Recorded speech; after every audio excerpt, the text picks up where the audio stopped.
And we're live. Welcome to another installment of the Final Scoop podcast, and happy freaking Halloween, everyone. My name is Robert Schinetsky, the supplement engineer. Joining me as always is my international cavalcade of compatriots in the supplement industry. Robert Samborsky, Apollon Nutrition. Shane, Babyface Smith, Stack.com. Lukasz, Troublemaker Rytkowski, Prometeus Intelligent Sports Technology.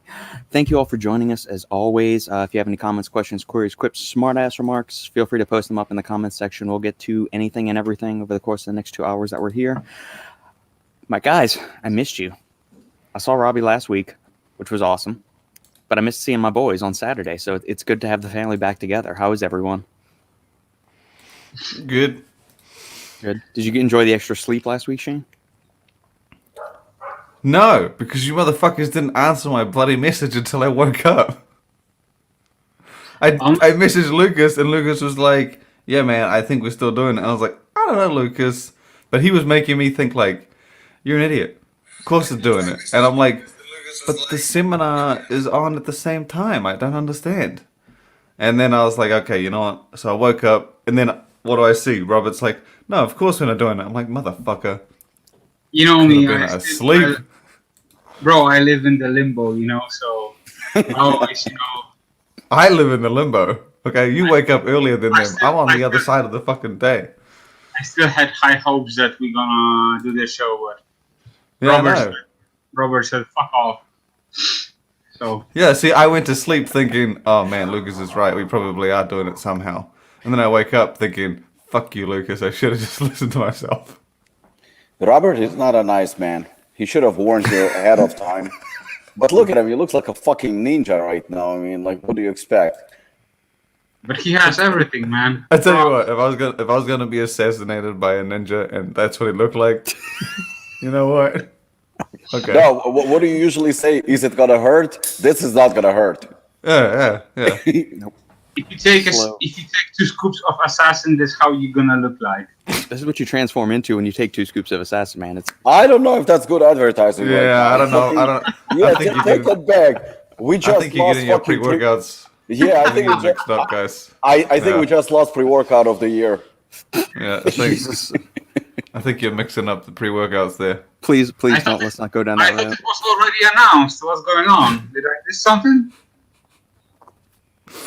Lukasz, what did I say to you today? Shut the fuck up.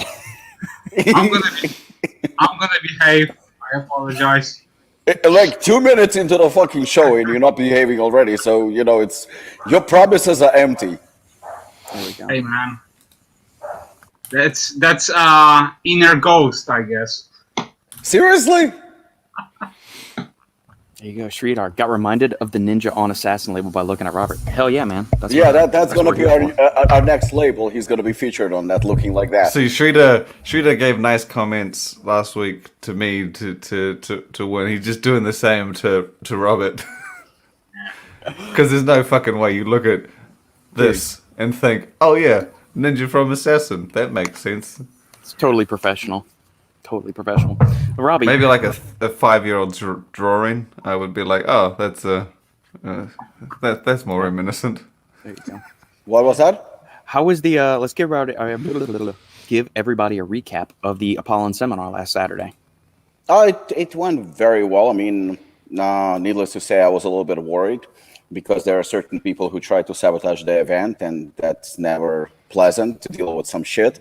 But in this industry, it's kind of becoming common. So I think I should be less angry and more happy and expecting this shit because it's inevitable, and I think it's going to continue. So it's fun. It's actually becoming fun now, poking fun at them and basically being a happy hater rather than angry hater, so to speak. But overall, I think it went very, very well. I mean, you were there, so you can obviously attest to it. And you were at the previous one. So I think this one went better, way better than we expected. There's no doubt about it. I think it was better organized. It was better ran. I mean, everything went smooth. The panel was amazing. I think it was a nice mix of, of fun and serious talk and whatnot. I think that, I'm kind of proud of the fact that we were able to do a tribute for George Peterson. Mm-hmm. I think that was kind of, it was completely sporadic and was not planned, but it turned out very well. Overall, great crowd, great event. I mean, in the evening, we're already planning what we're going to do for next year, because this one's going to be very, very tough to top. And, I just believe in evolution and progress. So I hope that, Lukasz and Shane are going to be able to make it next year. That would be wonderful. So we'll see. But, it was great. As expected, everybody was on top of the game. Did y'all get a final head count for the event? Or it seemed like it was over 200 people. It was somewhere around there. So the first one that you attended, actually, so the previous one 2 years ago, yeah. I think we had about, if I'm not mistaken, just under 100. Mm-hmm. This one was, at one point, I think Carolina just stopped counting, but that was around that number. So I think it went very, very well, better than we expected, all things considering. It was great. I mean, food and drinks and just it was very laid back, because I've been to quite a few seminars where pro bodybuilders would be just sitting and then talking, and typically you get 20, 30 people in the audience, and that's about it. It's and they usually charge for it. This one is free, so I think it kind of like brings a lot of people to attend, obviously, especially with today's economy. And I think it's more like a fun get-together event rather than a seminar. I mean, there was no questions about chicken breast and bench press and stuff like that, something that you typically expect. And I think that we are the first one to the format where you have athletes from different sports, like MMA and powerlifting. And I think that obviously Branch and Dennis and Guy and those guys, they obviously got the most attention. But I think Corey Anderson, as always, was on top of his game, considering, he just was 1 week after his fight. And I think that he interacted with them, and he always has great chemistry with everybody, and after that, everybody's taking pictures and videos and whatnot. It's just a very, very laid back environment where everybody feels like they part of it. Yeah, who was the guy next to Corey? It was Carl? Yeah, Carl Robertson. So yeah, Carl him and Corey were going back and forth. That was pretty funny. So Carl basically is... he's a kickboxer. He's a professional kickboxer. He used to fight for Glory, which is the premier kickboxing organization, and then and then he transitioned to MMA, where obviously he had a bit of a challenge, considering that he's not a wrestler. So he's takedown defense and then his ground game are not on par with a stand-up. I mean, he's an elite striker. So him and Corey, considering that they both from New Jersey, kind of became friends, and they were helping each other. They still are. Corey's helping, obviously, Carl with ground game, and Carl's helping him with stand-up. And I think that partnership's been going on for about 3 years now. And, everybody who watched Corey fight can see that he definitely evolved a lot in the stand-up game. I mean, he's knocking people out now, so that was something that was not very typical. And Carl, he still struggles a little bit, but he struggles mostly with weight cut. The left one was very, very rough. He had some difficulties, health issues with cutting to 185 because he's so muscular. There is no fat or anything like that.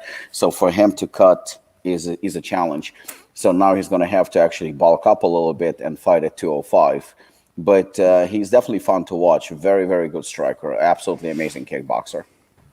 Yeah, it was really cool getting to talk to those guys. It was the whole event was really awesome. And Sean, I at Sub Talk Radio, I got to meet him in person for the first time, and a couple of other people. Sorry about that. Sean was awesome. He was, as far as if you ever need a chauffeur to drive you around while you get loaded, it's perfect. Sean is a great guy for that. Or if you want to entertain your guests, you can always invite them over to your house. That too, yeah. Sean was awesome. It was cool to meet him, hang out. We went to a little sports bar around after the event and basically drank them out of bourbon. And your boy Brett, he's a professional fighter too. Yeah. Does he go to the gym? Yeah. Him on his own, I think he killed off like 4 pitchers of beer on his own. So there were 15 of us there after the event, all eating and drinking and having a good time and stuff. So it was awesome. I'm looking forward to next year's event. You know what? Actually, Brett is very, very interesting. I don't know if you watched any of his fights. He's pretty good. He actually trains with Stipe Miocic, and he has a broken nose, courtesy of Stipe Miocic. But he's very muscular, like very, very stocky. And he carries a lot of size. He is and lean. I mean, He's lean. thick. Yeah, he's thick. He looks like a bodybuilder. So because he's about my height, only about 5'7", 5'8", he fights at 185, which is pretty heavy. So he gets to fight all the taller guys, and he carries quite a punch. He knocks people out, and he's pretty good. But the main thing about him is, considering all that size, his cardio is very, very good. And if you look at him, his footwork is amazing.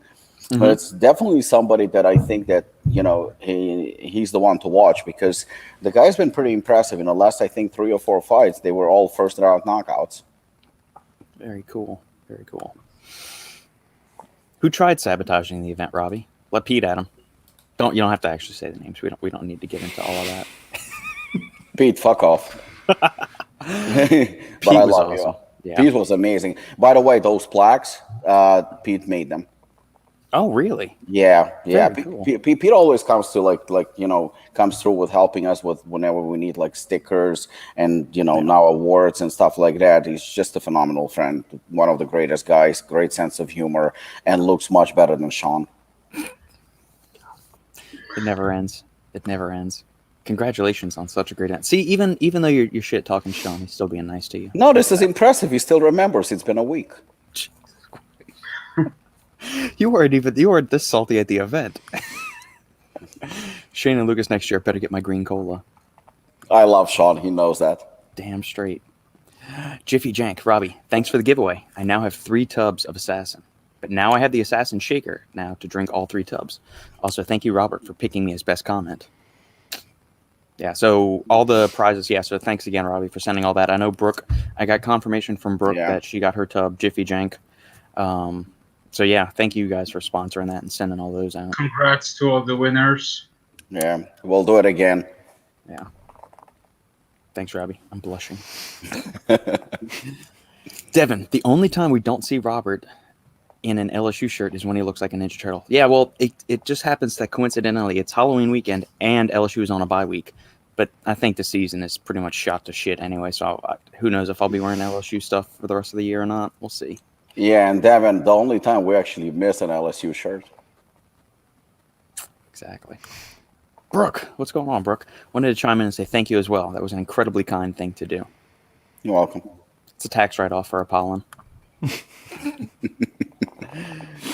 All right, so as we've mentioned a couple of times on here, we have a background group chat that goes on through this. And I woke up this morning, and I shit you all not, there was 100 text messages on my phone in our group chat, and it was all talking about the departure of a major athlete from a brand. Now, the video that Lukasz sent, it says Sean Clarita leaves, but during our chat, where there's some thoughts that maybe it wasn't his choice to leave. Maybe it was kind of an elbowing out. So what? Let's give some background. Who wants to kind of take the lead on this and kind of explain the situation? Well, I got a text message yesterday from a very, very good friend who is. I mean, obviously, I'm not going to name him live, but I told you guys about him. So he definitely is well connected with the brand itself, and he texted me yesterday, and he told me the news. And honestly, I was surprised, and at the same time, I was not surprised. Surprised because we talked about this here, and like I keep saying it again and again. I think that the fact that we are so transparent and honest about things, maybe let's make it clear who he is. Yeah, we don't sugarcoat, and I think that Sean is he's a very accomplished athlete. Nobody can take that away from him, and the fact that with his height and the size and everything else, I mean, he maxed out or close to maxing out what he can put on his frame. His conditioning, his work ethics are probably like some of the best around. And, the fact that he won the 212, I'll be the first to admit I never saw it coming. I didn't see it coming. Lukasz did predict it, so I'll give Lukasz credit. He did predict that last year that Sean is the one to win. But nobody else that I heard from within the industry expected that Sean would be a threat. Perhaps top 5, maybe even top 3, but nobody expected this except Lukasz. So, kudos to Lukasz for seeing something that nobody else saw. Nevertheless, he did deserve it. So it wasn't like the case where I would say, "Oh, you know what? Everybody was robbed." He 100% deserved it, and everybody was happy for him. Because I personally, just like right now, I'm watching fights. I'm rooting for Hooker, and considering he's fighting a Russian, just because he's an underdog. So I always root for the underdogs. But Sean won, and he obviously, I think he got a little bit full of himself. There were not rumors, but facts that are flying around, about certain demands and stuff like that. I think that a lot of athletes, and we covered this here, it's a different market right now. It's a different state of supplements. You have a lot of supplement companies who do not sponsor bodybuilders and doing very, very successfully. I mean, Glaxon is coming to mind, and obviously, Ghost. I mean, those guys are killing it, and they don't have bodybuilders, and they don't need them. We're not in the age when you actually need a bodybuilder. Can a brand benefit from it? A, it depends what kind of brand. B, it depends what kind of bodybuilder. So that's those days are gone. And if any bodybuilder is delusional, thinking that he's going to win Olympia and automatically is going to be like in huge demand, we had Phil Heath the last 2 or 3 Olympias. He was not sponsored at all. So times have changed.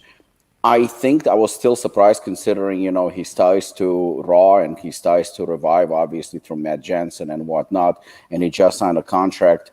But at the same time, I was not surprised because when you look at Raw, and let's be honest, what do you see? You see Nick Walker, and you see right now, obviously, Bumstead, who joined the team, whatever agreement or, his partner, not partner, because a lot of times you hear about, an athlete is a partner, but we know quite a few athletes that were told that they are partners in a business, but they're actually not. There is some kind of a deal going on.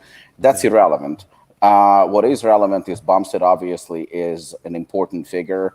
He has the looks, he has the title, he has the following. I mean, you can fire even Nick. Not that I'm suggesting that, I'm just saying Raw can survive right now just off Bumstead, and the products are also pretty good. I mean, I can't say nothing bad about the line either. Yeah. So the formulations are good. Maybe on certain things a little bit overpriced, but that's another subject. So I was surprised because also Sean just won last Saturday. He won an open class. And again, I think personally, and I think you will agree with it, I think he deserved to win. I think it was a pretty obvious choice who should have won that. I heard a few people disagreed and said Grimes, but to me, Sean was the clear-cut winner, and I'm happy that he was rewarded with a win, and the judges actually, didn't go with the size, but actually with quality and conditioning the way it's supposed to be. But at the same time, if somebody thinks that Sean left, let's not kid ourselves. Nobody leaves. Especially right now, it's not very easy to find a sponsor, especially in this industry. He didn't leave. He was removed. I don't want to use the other word, but he was let go, so to speak. And I think that I'm actually, in a way, I'm impressed with the fact that the company is able to make that call, because you know what, they don't go, oh look, we have a Mr. Olympia and a runner-up and somebody who won the open class and he's this, he's that. They basing everything clearly off sales and influence and what the guy brings to the table. And I'll bet anything. Nobody's gonna fire you. Nobody's gonna let you go if you're beneficial to the company. What athletes fail to understand is it doesn't matter how much you're getting paid. You have to bring, you have to work. You have to bring, Lukasz is making a salary working from Prometeus, but I'm sure he brings in a lot more than he actually gets paid. And that's the nature of business. That's the way it should be. That's normal. Any athlete, whether he's getting paid $500 or $10,000, he better bring to the table a lot more. I had this conversation with Michael, who Lukasz is a huge fan of, from Gasp. And we had this conversation about, I don't know, maybe 2 or 3 years ago. Branch was not signed with Apollon yet. And Michael was at Apollon, and I asked him, like, you still have Branch Warren? He goes to me, yeah. I said, even though he's retired, and he goes to me, I'm never letting him go. And the reason for that is not because they're friends. Branch makes a lot of money from gas, a lot. But the reason why he's there and why he's making a lot of money, despite being retired, is because of his work ethics. And now I can attest to it myself because I see it firsthand. The guy works relentlessly. He was shooting a video at Apollon, I think, on Tuesday, and he was shooting a video with two police officers, two brothers, who are absolutely relentless. The way they work out is absolutely insane. They're actually two good friends of mine. Branch worked with them, and they trained legs. The video is going to be out soon. He fucking destroyed them. You should have seen that guy. The guy was training like a fucking beast, like he's training for the Olympia. And he pulled his calf muscle during the workout. He was in pain. It was like middle through the workout. Like we were worried. He was in pain. And he still continued as if nothing happened. And on Wednesday, he had a shoot with Kirill Hudayev, who was getting ready for a show. And they were shooting another video on Wednesday. He came in. He still didn't recover from Tuesday. And I mean, again, he made guys at Apollon, and Apollon have seen some pretty badass people. Guys were approaching me and saying like, oh shit, now I'm pathetic. I train like shit. This is the next level. Yeah. So that just shows the work ethics. And again, I'm not accusing Sean of anything because I just don't know ins and outs. But if you lost your job, there has to be a reason for it. If you bring money to the company, nobody's gonna let you go. I don't know what happened. I mean, I hope Sean finds another sponsor and he's doing well. But it is what it is. And I've seen already some people commenting that Sean is shit. He's not shit. And some people were commenting that that Raw are pieces of shit and they let somebody go. They not either. It's nobody to blame. It's nobody to blame. It's a situation that everybody has to accept. They made a business decision. Sucks for Sean. You know what? And I agree with Lukasz. I mean, the way it looks, C-Bomb comes in, Sean goes out. It kind of, raises an obvious question. We don't know, but I am with Lukasz on this. This is the second year in a row. So the year before, he was with NutraBio, only for a year, wasn't it? It was just a year with NutraBio, and then 1 year or less than a year with a lot of brands, hasn't it? That's what I'm saying. Is this a pattern of behavior? Is this so? We know this is with Jack Factory as well, right? It's a very transient business. So you might spend a year or two with a brand, but is this more a reflection on him or just a reflection of the industry that you only stay somewhere 1 year? I can tell you this. He came to us. He came to Apollon when Apollon did not have any athletes. This was before one. I mean, we were at the very, very bottom. And he came to train to Apollon. I think that was maybe 4 or 5 years ago. You were just probably in business for about 2 years. And, that was the time when nobody even thought of Sean as a contender or anything like that. Just a good bodybuilder, a pro, and that's it. But he came to Apollon and we talked, and the demands, I'm not going to disclose what it is, but the demands that he made, let's just say they were outrageous. They were absolutely outrageous. I mean, the conversation was over immediately. There was no bad blood. There was no negativity. Yeah. He took me by surprise. I've had some very, very top athletes with extreme following did not make such demands. The demands were a little bit extreme, and they were way more than we believed. And when he went to NutraBio, I know what he was getting paid at NutraBio. And he went to NutraBio, I think, about 6 months before he became Mr. Olympia. And, and after he became Mr. Olympia, which was, I believe, December or something like that, his contract was up in April. And we had actually Mark Glazier here on the podcast. And if you rewatch that podcast, there were already indications that he might not sign Sean. If you rewatch it, it was pretty obvious that, there is a possibility for that. But the thing is that I know because, again, a mutual friend called me and asked, if we would consider signing Sean. So I knew before even it was announced publicly that NutraBio is not going to renew the contract. I also know what Sean asked NutraBio to pay. And, we talked about this behind the scenes, so I'm not going to do it and say it here because it's unnecessary, but it was outrageous. It was simply outrageous. And, I often don't see eye to eye with Mark Glazier, but I supported that decision wholeheartedly, and I thought Mark made the right decision not to re-sign him because it was outrageous. And then he went to Raw, which made sense considering that Matt Jensen is the co-owner and also his coach, so it made an absolute sense.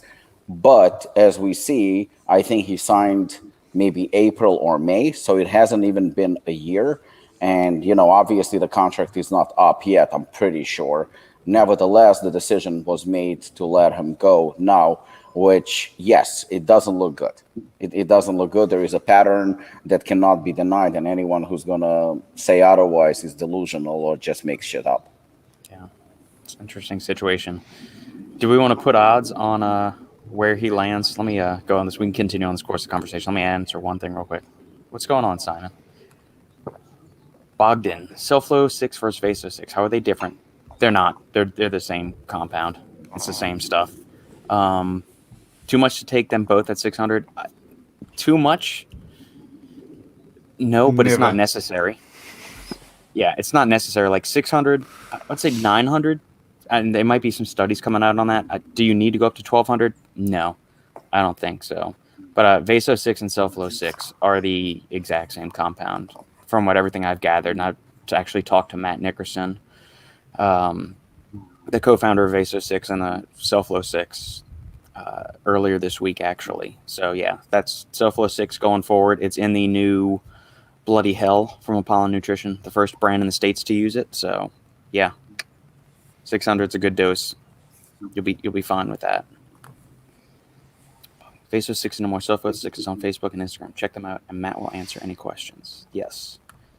Mitch, subs on deck. 900 is a sweet spot. Yeah, 600, 900, anywhere in there, you're solid. The one lady on the panel, short black hair, such an inspiration, says Sean. Can't believe her age. She's over 60, isn't she, Robbie? Yeah, she's 59. She will be 60 this year. Yeah, I agree with Sean. I mean, Eileen is just, and she was very, very popular on that panel. Eileen started bodybuilding, I think, past the age of 50. She had a brain surgery. I don't know the exact reasons, so I'm not going to speculate either. But I know it was serious, and she had a brain surgery. After that, she started bodybuilding when people told her not to. Not only did she start bodybuilding, but she also became a professional bodybuilder. And she competes, and she's doing rather well, and she's just fucking such an inspiration. She's incredible. Yeah, man. Silflo 6 is 600 milligrams, and that's why your veins are so big, Pete. That's what it is. It's drugs. There you go. All right, so going back, and anybody still tuning in, post up any other comments, questions you guys got. We can get to them after this, but I think something fun to be. Do we want to put forth some suggestions, not suggestions, guesses where Sean may land? Lukasz is good at this shit. He's been with a few, though, hasn't he? Well, yeah, let's go through the ones he's been with. So NutriBio, Raw. Jack Factory. Jack Factory. He was also with Myochem. Yeah, they're not around it really anymore. Well, they're around, but they're very, very... was he also with Meadows' company, Granite? Granite? I thought John did his training, but I don't think he was ever a Granite athlete. To be honest, if we've named 4, and Myochem would have been in maybe 2015 or 16. Yeah. That's one brand a year. I mean, we got to be missing, like, only one. Yeah. I can't think of any. I think I could be wrong. Maybe Shane, maybe you remember this. I don't know if he was part of it or not, but I know he came to Gaspari seminar at Apollon, and he was still an amateur or something like that. But that was 2008, 2009. He was competing already, but to be honest with you, I don't know if he was ever part of Gaspari, so I'm not going to lie because I don't know. I suspect maybe. Okay. Mitch is guessing he's going to go to GAT. That was one of the choices that Robic made. But as far as like, I wouldn't say GAT. I don't think GAT. Just because I don't see him, fitting the brand. But they haven't really got any champion bodybuilders anymore, do they? They've got Regan. You got Regan, yeah. Yeah. I mean, But Regan's that blend of good bodybuilder, and he's incredibly popular on social media. that's what I was going to ask. Like, do you consider him a top tier bodybuilder? I would say now, especially when he's now connected with Milos, he can do a lot better. Yeah. And you can see, just within 2 weeks, how much he was able to improve, his physique and conditioning in his latest showing, just like training and doing everything with Milos. So I think that Get signed him though, like years ago. Like he's been on there for a while. Something like that. I thought he'd been there a lot longer. No, because I remember he used to be a Primeval athlete, and that's when I was still doing a lot of writing with Primeval. And then Anthony said, Regan had switched, because there were some times there was some stuff on the back end where Regan had his own membership and coaching site, and I had written an ebook or two, or like reached out to him and helped. Like he put together the program and the diet, but then I would go in and do some of the writing and make it sound kind of professional sounding or something like that. Instead of assumed he was hired because of his popularity. Yeah, so I think it was 2020 Regan went to GAT. I thought he'd been there much longer, but yeah, I think I might be remembering Primeval. So if you want to hear my picks, I would say like Dragon Pharma.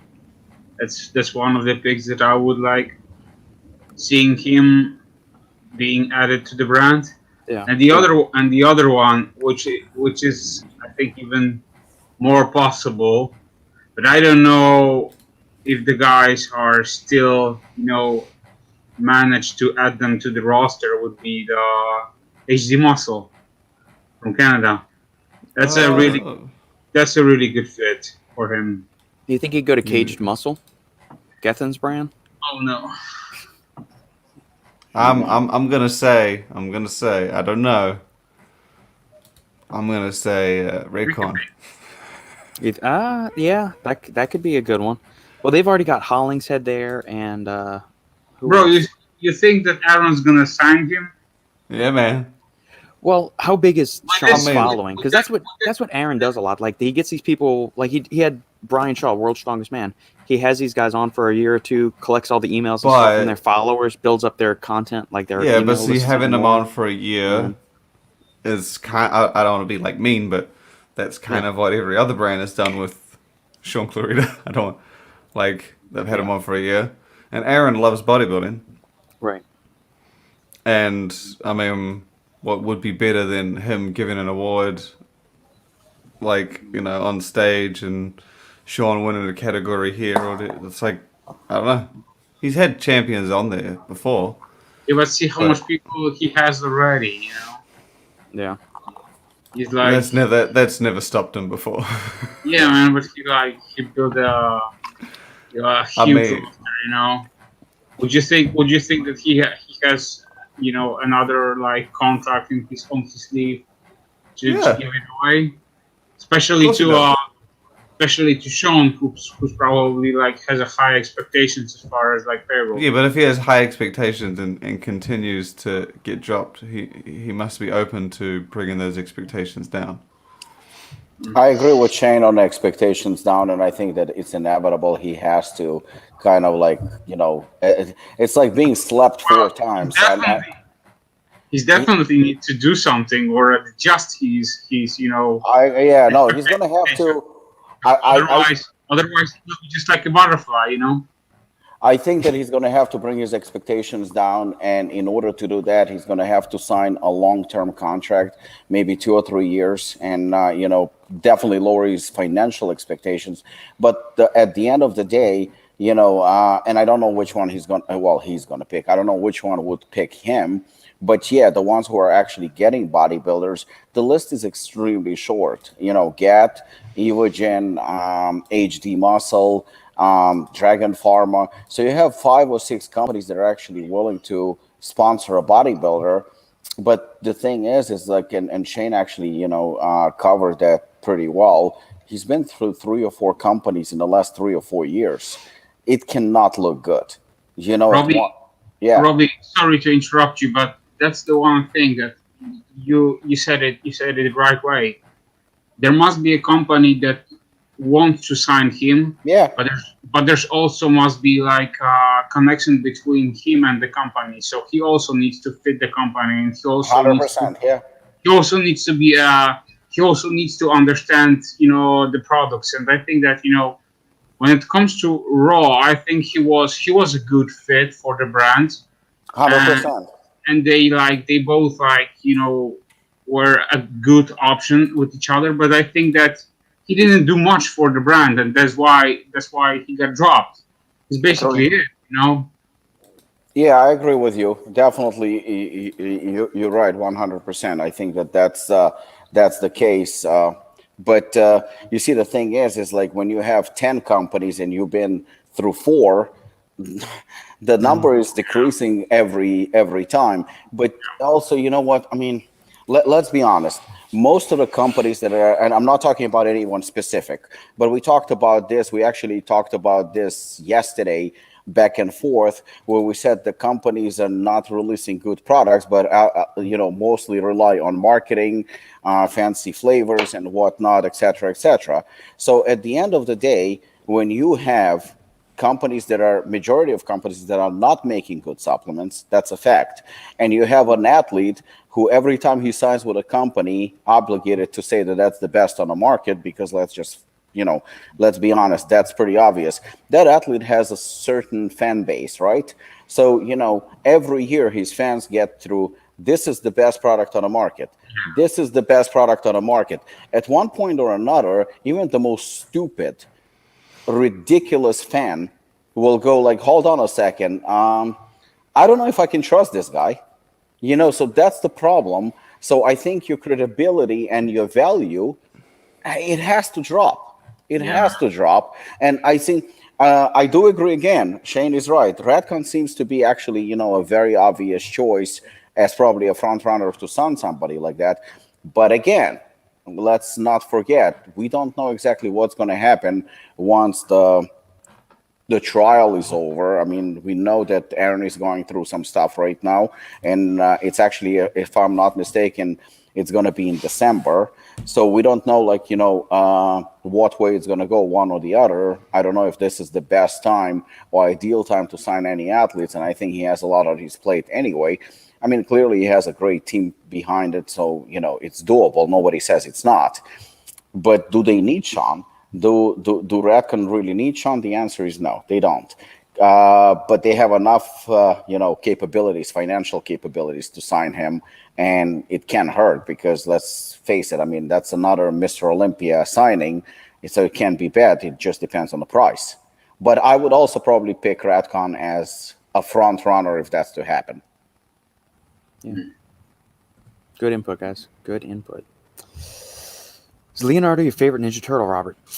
Growing up, my favorite color is red, so I always liked Raphael, but I was more like Donatello because he was the nerdy one and smart one. And now it's, huh? You could understand that. I can agree with that. Yeah. And so Leonardo, this was just the costume because I don't know. Maybe even a Splinter. You could maybe pass as a Splinter. Yeah, I could pull that off. Leonardo.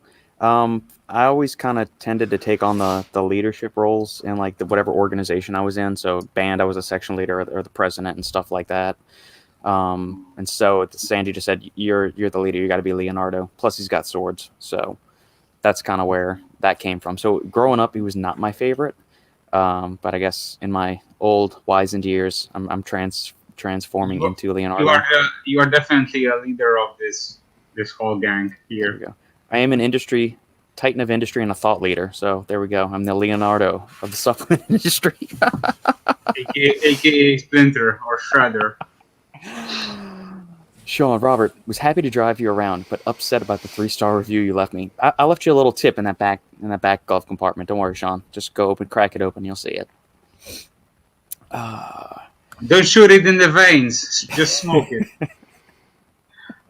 Speaking of that, following on Robbie's earlier comment, Robbie, drugs? You say that like it's a bad thing. No, it's a great thing. I gave you a compliment, fucker. Paul, I'm not sure if anyone heard, but the FDA removed Hordenine and Hygenamine from their dietary supplement ingredient advisory list. That's a good thing.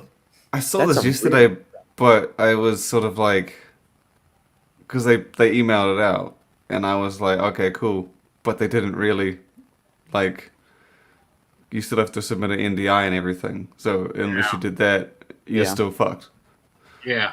Yeah, I guess so. It's a step in the right direction, I guess. Because I read the email and I was like, oh shit, it's removed. And I was like, this is great. And then they're like, but you got to go through all this. And even then.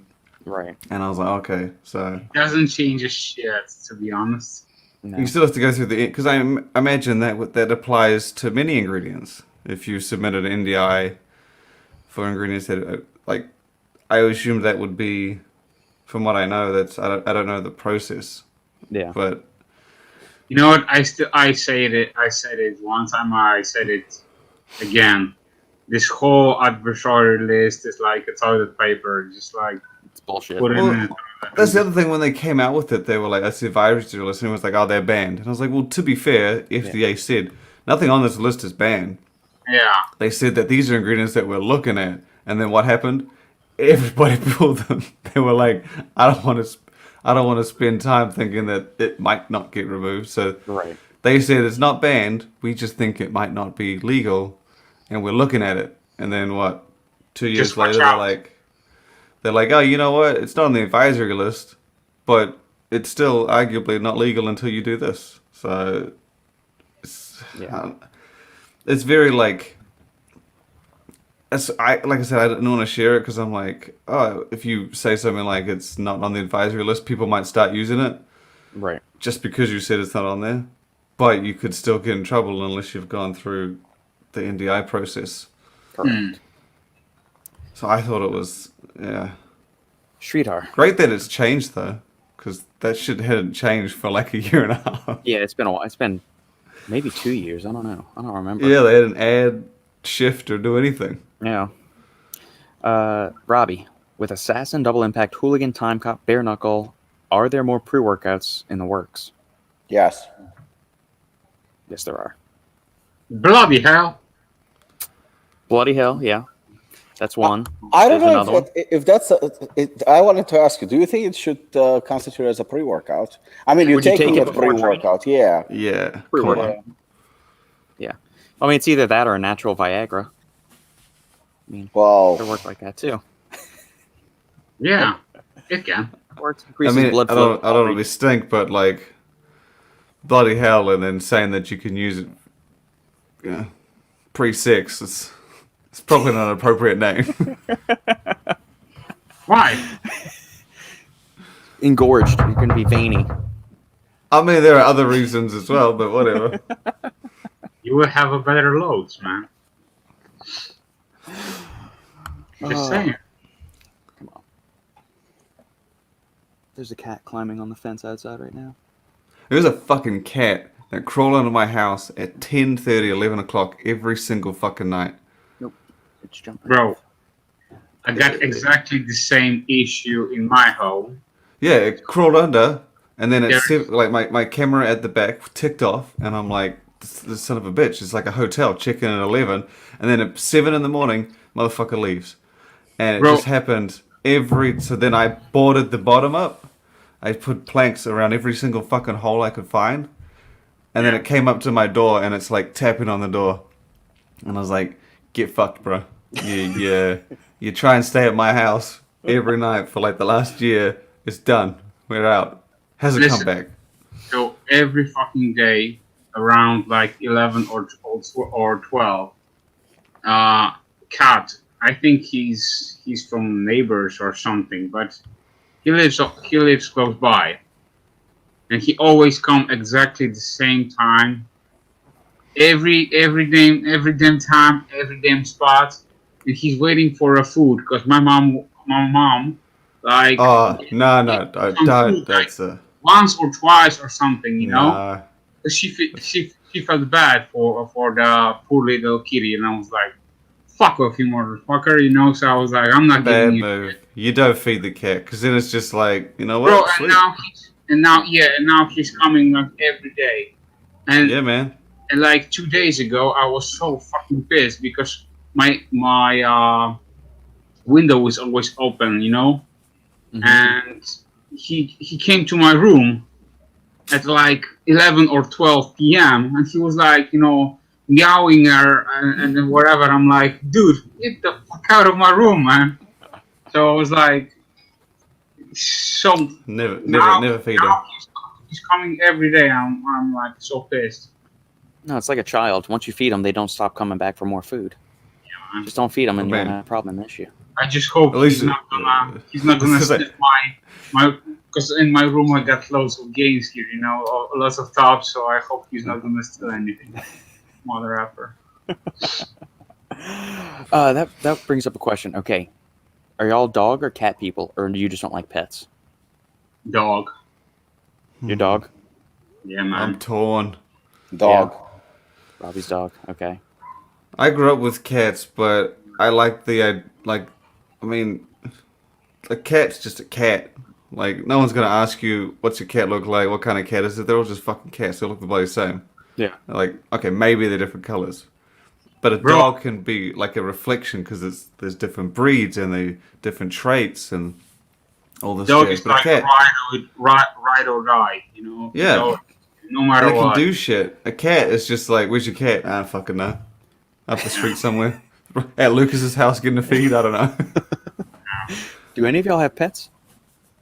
Children No, do I not got- count. I was gonna say Ava. Yeah, children don't count. I don't have any pets. You got a cat. Brooke, Fuck dog off. evil all the way. You Cats fed are the cat, literally man. the embodiment of evil. Not Plus me, the- my mom.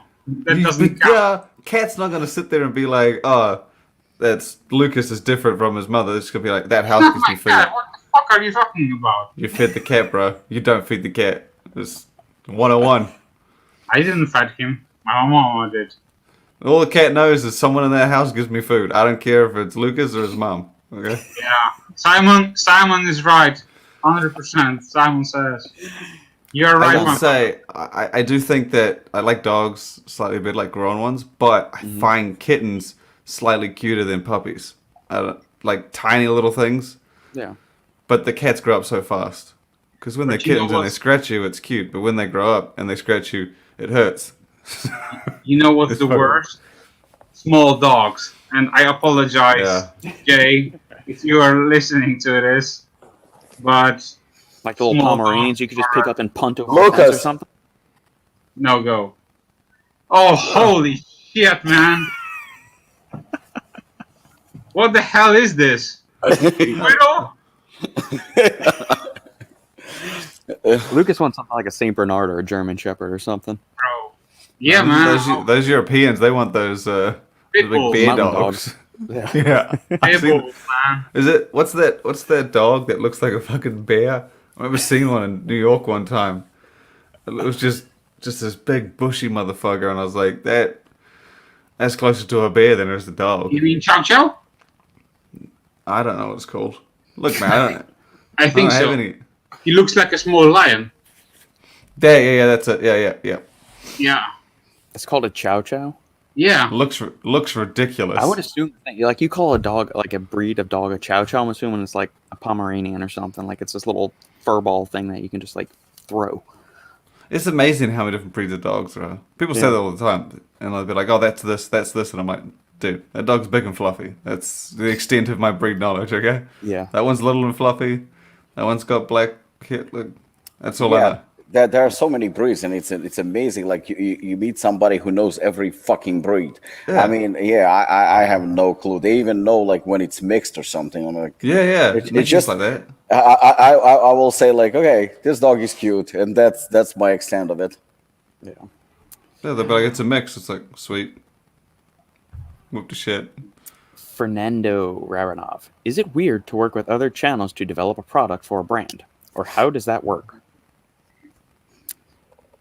You don't work with other channels, you work with other individuals, I would say. And it's up to the brand owner how they want to go about orchestrating a collaboration or consultation with an individual. What do you mean So- channels?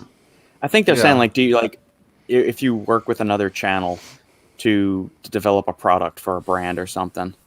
Yeah, but what do they mean? Yeah, but what do you mean by channel? Because I don't understand the question a bit. Like 2 YouTube channels work together to build a brand, to build a product or something. Oh, so like you would collaborate with PriceFlower or something, right? Right. Yeah, and it's not like that. Yeah. You work with an individual to do something if you're going to do anything. You're not. It's not like an Price official Engineer. flipper. It's like Review Bros and Price supplement Engi- your channel. It's not Price something engineer. No. Supplement plow. There you go. Supplement. Or like, like that. No, you know, it's an individual thing. together. You're not affiliated with the brand or something like that. It's or with So let's the say- other channel. so let's say we would be like Oreo and Ghost. No, I think he's meaning like I don't know. We're Is he meaning adding channels protein. as in like? They're adding protein. Yeah, Fernando, I- clarify your question. I don't know if he Clarify means your- like channels as in like a YouTube channel or channel as in like avenues of business or whatever. Yeah, if you're still listening, Fernando, clarify your question in the comments, and then we can do it.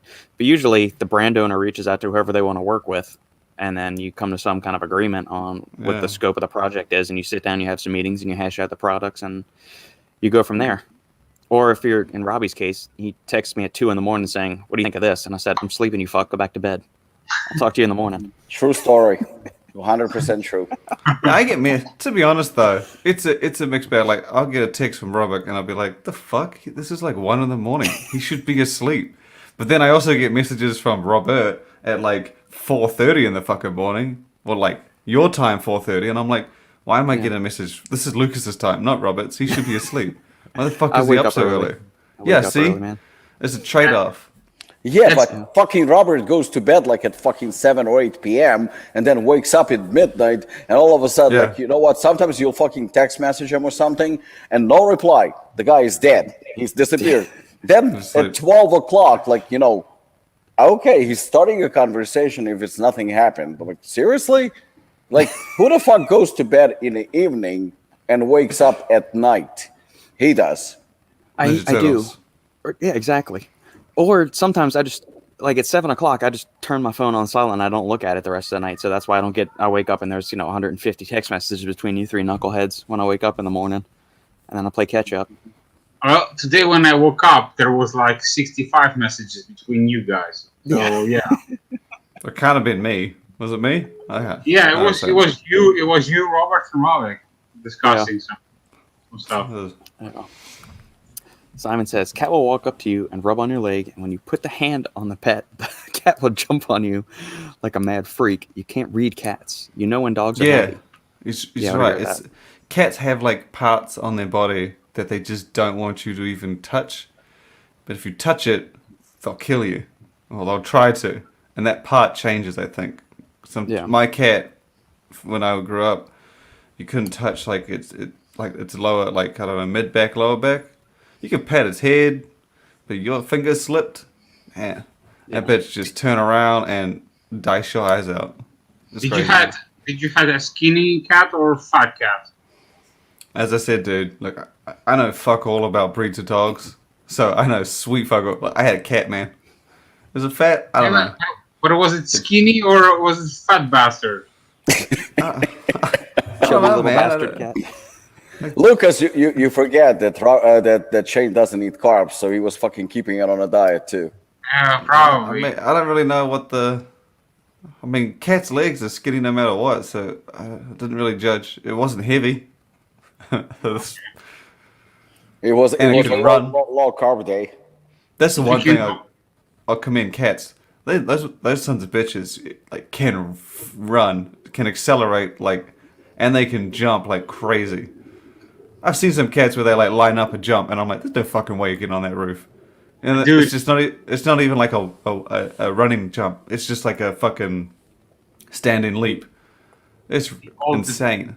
It all depends of the cat, you know. If it's fat, Well, if it's fat, he's not going anywhere. he's not going anywhere, bro.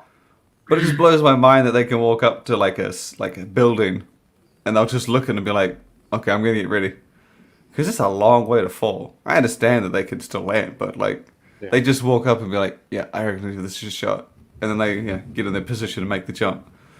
I don't think like I have anywhere near as much confidence to jump anything within my ability, like that shit. Fernando, Robert, you explained it better with an individual, but you explained it well. The company owner handles that. Thanks. I thought that was interesting. Yeah, that's pretty much what it is. Unless a brand has a dedicated like CSO on staff or something like Glaxon with Joey. Joey is their formulator, and the other brands just have an in-house guy, or they'll have like their team of people will put it together. I'm not sure how Dan at Ghost does it, but I mean, I know he's savvy with ingredients, so he'll handle formulations. He might get some input for some other people, but usually it's kind of a brand dependent thing. Or, you know, with Apollon, Robbie develops what he comes with a base of with a formula, and then he reaches out to me and says, hey, what do you think of this? Do we want to tweak anything? Should we not do this? And that's kind of what it is, at least from with the brands that don't have a dedicated CEO or CSO. They'll reach out for somebody for input, and then you structure a deal. You can either give them a flat fee and say, hey, this is my formulation fee, or you can develop some kind of like profit sharing thing where here it's a small like upfront, like just you're paying for like, here's the formula, and then I get a royalty on every other bottle. Everybody's kind of structures their deals a little bit differently. That was something that was hard for me to figure out initially, was how the hell do I bill this? I mean, I know what my worth is in terms of writing. What's the supplement knowledge worth for putting a formula together? And then it's not just a matter of giving a brand a formula and saying, here, this is the form, like you want a nootropic, here it is. It very rarely goes like that, because then they take it to their manufacturer.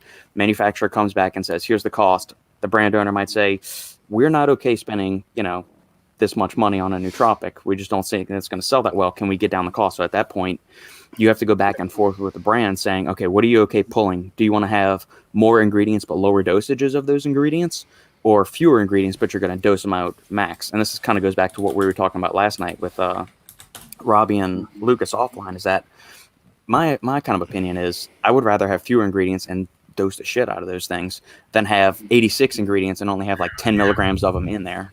But it kind of like, everybody's got their own flavors of it. It kind of depends on how much do you buy into the complementary actions and the synergism of ingredients, versus we know what the full dosages are of these ingredients in isolation. So you might as well just dose it all the way out if you can. But yeah, that's more or less what it is. I always said it, more doesn't equals better, which means you just like pixie dusting a formula by like adding the encyclopedia list of ingredients, you know, doesn't make it, you know, great. You know, you can do a great formula. Let's say, you know, a perfect example is a bloody hell. You got like 3 crazy good ingredients that are like clinically dosed, and you know what you're buying, and the formula works. So, you know, and it's, you know, to be honest, it's simple, but it's super effective. So what else? What else you want, you know? Yeah, exactly. You got 3 different pathways, and you dose it, and you hit them all on that, and it works. Exactly. Just like. And I think that's what people are missing, and you've been saying it a few times, Lukasz, now, and you're so right about it. Like, don't get me wrong. Like, we have a few labels that are pretty long, but every ingredient, and I insist on it, unless it's like fully dosed to a point where we know that it's, you can call it clinical dose, or the dose that's been studied, or the dose that we aware of that it works. You know, unless it's fully dosed, I don't want to see it. Like, once I see something that is like even half dosed or something like that, I get disappointed. I get very, very upset, actually, even though it's not my brand, because I know for a fact, okay, they know just like we do, you know, what is the right dose, but they clearly don't want to put it there. And the only reason why they don't is because it's cheaper. So you're 100% right. You know, you can put a very good product with 2-3 solid, you know, solid doses, 2-3, that, you know, 2-3 products, and they will work. You at the same time can do a fully fucking jacked, stacked label that obviously is going to cost a lot of money to the company, no doubt about it. I mean, that's just the way it is. But I think that the whole point right now is like, and you nailed it so well. You know, they fucking doing this whole list of supplements and of ingredients, and you will see an ingredient that's supposed to be arguably, you know, say 50 milligram, but you see 5, or it has to be 1,000, but you see 100, and it's there. And you know, not everybody is involved with the industry the way you do. Not everybody is involved the way you do the research, and you actually know what works and what doesn't. So we're coming to a point where like the consumer goes like, oh, look, this is a cool ingredient, and they put it in there. but it's ineffective. Can it work in synergy? Robert is 100% right. It can. It can work in synergy. It can do its magic, but also possibly not, because it's still underdosed, and we don't know how that synergy works. We don't know if it's going to complement each other or it's not going to complement each other. We have absolutely, don't mind him. He's barking a lot. Leo! And so we don't know that synergy, but we know if it's fully dosed, that it's going to work. We just know that. Yeah. So, you know, it comes down to, you don't have to fucking do a whole list of little dosages, and because it's not impressive. And, you know, there are people who don't know, but there are those that do. And those that do will tell those that don't. Agreed. You know, in retrospect, Robbie, I think we should have put 50 milligrams of S7 in Bloody Hill. I think it was missing. I was honestly, but I would go with 100. I was actually surprised with was it Black Magic who did 150? Yeah. That was pretty big. I mean, again, I haven't like had great results with the ingredient, but to be fair, I never used it at 150. Smack the hell out of him. Can we get it on camera? You beating the dog, and we send the video to PETA? Nah, I'm not beating him. He's just playing with his fucking toy right in front of me. Take the rabbit. Lucas is stirring the shit. Take the rabbit out of the home. Yeah. He just, like, when he plays with his toy, he's not going to shut up. But you know what? 50 or 100 milligram of S7, it's not going to do much in terms of like how much it changes in terms of a cost. It's not an expensive ingredient at all. No. You know, like 300 milligram of Vaso-6 or Cellflow 6 and 600, that's going to make a huge difference in terms of cost. And that's the reason why you see it dose lower. What do you think would happen if you put like a Vaso-6 size dose of S7? Like 600? Depends on if Futureceuticals will let you dose it that high. Oh, do they? Yeah, Like those branded ingredients have like lower thresholds and upper thresholds. Like the Nutrition 21 won't let you put in like 3,000 milligrams of nitrosogene. It's 1,500, and that's it. And they also won't let you use any gray area ingredients too with your product. So say you want to use like urea, hordenine, or hygenamine in your formula, they won't let you use the ingredient in your product with that. And that kind of goes back to what we've talked about before. It's like if you want to use nitrates, you know, Thermolife will give some input into, like, they want to see your formula as to what you're doing to see if they agree, like, you're not using their ingredients with something that is potentially going to get seized by the FDA. And a lot of these other branded ingredient houses will do that. They'll have certain stipulations and you have to meet them in order to be able to use their licensed material. So, you know, will a brand let you maybe get away with, like, I don't think Matt over at, you know, Cellflow 6 would let you just sprinkle in 50 milligrams of Cellflow 6 and say, oh yeah, we're using Cellflow 6. There's going to be a bottom threshold, like 300 milligrams or something, or maybe 150. But they're not going to let you just pixie dust it in there and say, yeah, it's good. We're good. No, they don't want to be associated with bullshit like that. And some of the other major ingredient places won't either.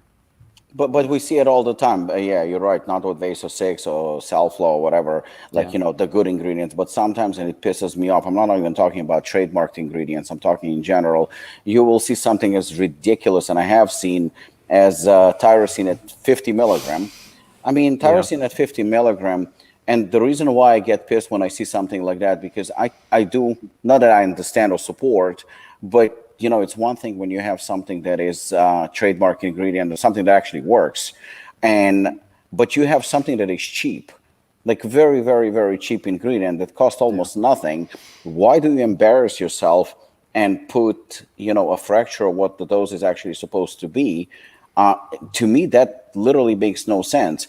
If you're such a cheap bastard and you're trying to make products, you know, and you're trying to save money, at least dose the cheap ingredients well, and then the expensive ingredients, because you're cheap and, you know, and a crook, you know, do that as, you know, Cellflow, if you were allowed to, you're going to put 50 milligram, but put tyrosine at 1,500 or something like that. At least I will understand. But when you're trying to cut corners on a cheap ingredient, like beta-alanine, like tyrosine, like those, you know, the cheaper ones, it makes zero sense to me. Like, I literally don't understand why would anyone do it, because even from a business perspective, it's a stupid move. Yeah, exactly. Paul, my cat Ninja, is unlike any others. He loves belly rubs and drums. He likes any and all pets and attention. That is unique. That is Called her cat Ninja. Yeah, man, that's awesome. Sandy's old cat, she got that cat when she was 9, and it died in 2015. That thing lived to be 20-something years old, 22 years old. And that thing, like, the last 5 years of its life, all it would ever do is jump on your lap and just want to be pet. And that was the whole, like, it was just a chill cat. So It's a pretty sweet life, I'm not gonna lie. yeah. Robic, your rabbit is making some crazy noises out there. It needs some lettuce. Go feed it some rabbit food. There you go. Will Anarchy Labs ever make a return, Robbie? It crossed my mind. It did. Like, actually, I was thinking about it like a few times that maybe like a special little return. Like, I mean, it would be very challenging considering right now that Assassin and Shogun are under Apollon nutrition, and especially, even like they say gray area products, ingredients like Hygenamine and Hordenine are right now officially allowed according to some people, which they were never banned in the first place. But I think like Anarchy Labs, the whole point behind it was that it had DMA. I mean, back when DMA was allowed, but it had everything we do, we fully dose, and it's very, very important to me more than anything to make sure that we fully dose the products and they are legit. And I can look people in the eyes and know that, I'm not going to embarrass myself, that I'm not cutting corners or anything like that. But with Anarchy Labs, it would have to be something not necessarily edgy in terms of gray area products or something like that. That's not the intention. But it would have to be, I think, in order to come back. I can't justify bringing Assassin or Shogun over there because it makes no sense. So it would have to be something edgier and something a little bit more, maybe even risque or something. But definitely crossed my mind, maybe even bringing like a vintage, ugly label and nasty, nasty taste of the very first one. That would be cool. I know that somebody like Shane, cracking the smile, would not complain about that, and I'm pretty sure that was literally what I was thinking. I was like, once your brand, like, if the brand evolves in a few years. Yeah, I actually saw, I think, Uncle Eddie, he came to Apollon with the very first container of Assassin. And he shows me inside, and it's like rotten inside. It's like so bad. I'm like, I hope that you're not fucking taking it. He goes, no. He says, but this one means so much to me. He says, I carry it everywhere with me. And the truth is that he was the first one actually to showcase it to the world, so to speak. And he keeps it in his bag for some reason, or in his car. He just goes like, this is like, so maybe to bring it back to those like diehard fans and stuff like that. On one hand, I could. On the other hand, I can't bring the same formula back because DMA obviously is banned. Everything else is fine, but DMA is banned, so it would not be exactly the same formula. So maybe we'll see. Yep. Bogdan. So if it's the same thing, why the name change? Robbie and I have actually been talking to Matt behind the scenes, and we're working on getting a podcast together with him. He just had surgery this past week, so we wish Matt a safe, speedy recovery with all that. But soon we're going to have him jump on and do an interview, and we'll kind of get into however much he wants to get into it as far as why the rebranding, why the new name for the ingredient. And Mitch with Subs on Deck is in the right direction of what's going on. There were some things behind the scenes with business partners and whatnot, and a meeting of the minds and then a splitting of the minds. And so Matt's going on with Cellflow 6 now, and that's why you see that and not Vaso 6 in Bloody Hell. And if you want to try Bloody Hell and save 15% with that big fact discount, use the code FINALSCOOP. See how well we work together? Dude, it's a marriage made in heaven. You know what? There is 4 of us, and there are 4 Ninja Turtles. So, I mean... Okay, so if I'm Leonardo, what are you 3 guys? Oh, shit. You need to change. Robbie's Raphael. Robbie's Raphael. That's yeah, not but even you a need to question. change. You're Donatello. Okay, I'll be Donatello. I understand you're the leader, but we're talking personalities here. Is Raphael cool? Raphael's the angry one. Yeah, he's pretty... I don't know, I feel like... He's the cool guy, but he's always angry. He's cool, Yeah. but he's got a temper. Yeah, because I don't know, like I don't remember like the characters or anything like that. But Raphael, for some reason, that leaves it came out Michelangelo. very gay. Yeah, who's Michelangelo? Out of Shane and Lucas, who's Michelangelo? It's me or Lucas, because then whoever is Michelangelo, the other one's Leonardo. What's the difference? Who's the party dude? Michelangelo is like the dude that eats pizza, rides a skateboard. He's the He's party dude. cowabunga. Yeah. Okay, and the other one? He doesn't do any work. Leonardo's like He's the serious motherfucker. Yeah. Oh shit, that's a tough one. I don't know which one is. Me and Lukasz can just be Michelangelo. We'll just fuck the third one. We'll fuck the fourth one. Bro, I can be the fat rat if you want me to. No worries. Yeah, exactly. Robbie is Raphael. Oh shit. Okay. That wasn't even a question. Yeah, so when I was growing up, Raphael was for some reason a very popular name. Oh shit, I don't even know if I can say this. In Soviet Union, back in Soviet Union, it was like considered gay. Like, I'll take it. Yeah, I'll show my feminine side. There we go. Oh, see, even the people agree with us, Robbie. Any other comments or questions, guys? Keep them going in. You had 2 weeks to get your questions in and think of something to try and stump our panel of game changers, Innovators. thought leaders. Yeah. Look at that. I'm going through the Stack 3D feed right now. Did you see actually, you know what, talking about the dosages, I was surprised that Muscle Farm, I'm not surprised they put BCAAs in there. Dude, 300 milligrams?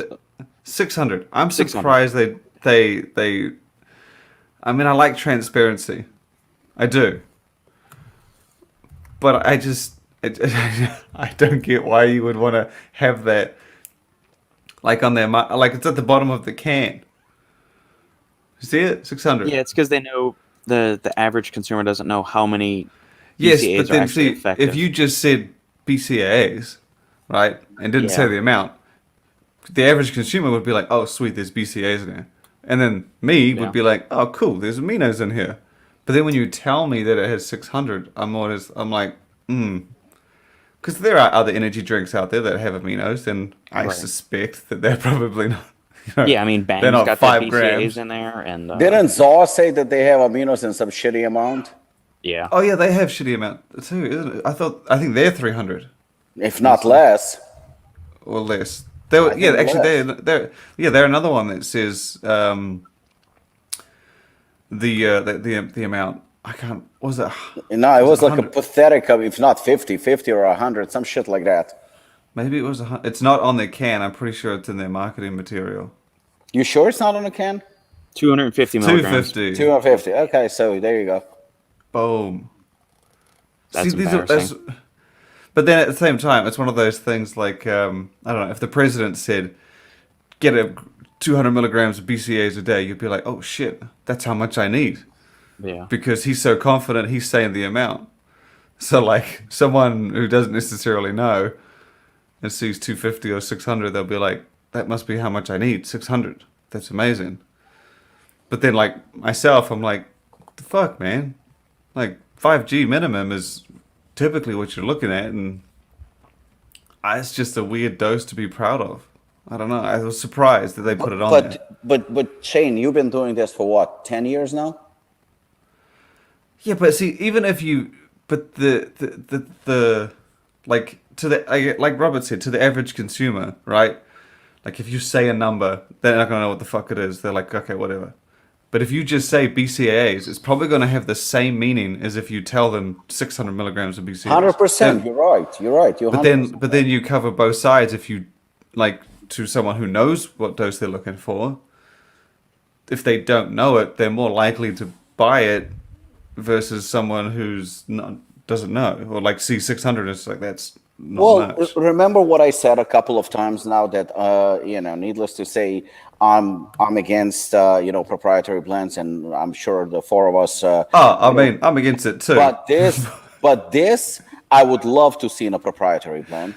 This is what, I feel like if they hit like a small amount, like let's say they put 50 milligrams and they hit it in a There was blend. no need. You're right. But just put BCAAs and that's it. Don't tell us how much it is. At least I'm not gonna fucking make fun of you and hate you as much. Yeah, see, that's the thing. It's like I'm not gonna buy this. Like I'm still probably gonna buy it if I want energy, and it's not that I care how much BCAAs are in my energy drink, but it's just I don't know. I'm just sort of looking at it like, why would you put it on there? I'm like, I mean, it's not going to stop me from buying it, but I just don't understand the benefit. How much would you be willing to pay in international shipping for these, Shane? I already paid it, man. It's on the way. It's the BCEA that made him buy it. Yeah. I was like, yeah. All right, so we always make fun of, we say things, when we say thought leaders, game changers, we're mostly being sarcastic when we're saying these things about ourselves. Okay, No, speak we're for not. yourself. No, we're Speak not. for yourself, Yeah, speak for Robert. yourself. What the Okay, fuck? Says the man dressed up as Leonardo, the leader of the Yeah. Ninja Turtles. These shitheads actually have these pretentious titles of Chief Visionary Officer, Chief Positivity Officer. What the fuck? What the fuck? I never These read people that. actually got to choose their titles, and they're putting this on there in an all serious manner. You know what? When I say What's when I the Rock's title? a founder Energy probably. officer. Oh, you know what? I like But that. that's not as pretentious as Chief Visionary Officer or Chief Positivity Officer. I mean, Well, the come chief on. positivity comes off, like somebody, immediately what came to mind. If it's somebody came to see him and he says, "Man, I can't get it up," and he would say, "Stay positive, it will come." I mean, I feel like I'm still tired. Oh, you need to see our chief energy officer. Chief Energy Officer. You got the Rock screaming, "Wake the fuck up!" in your face. Yeah, that's just. But then Oh, again, you know what? We're making fun of this. How many people are actually Oh, taking it dude. seriously A lot of because people it's The do. Rock? To them, we look pathetic.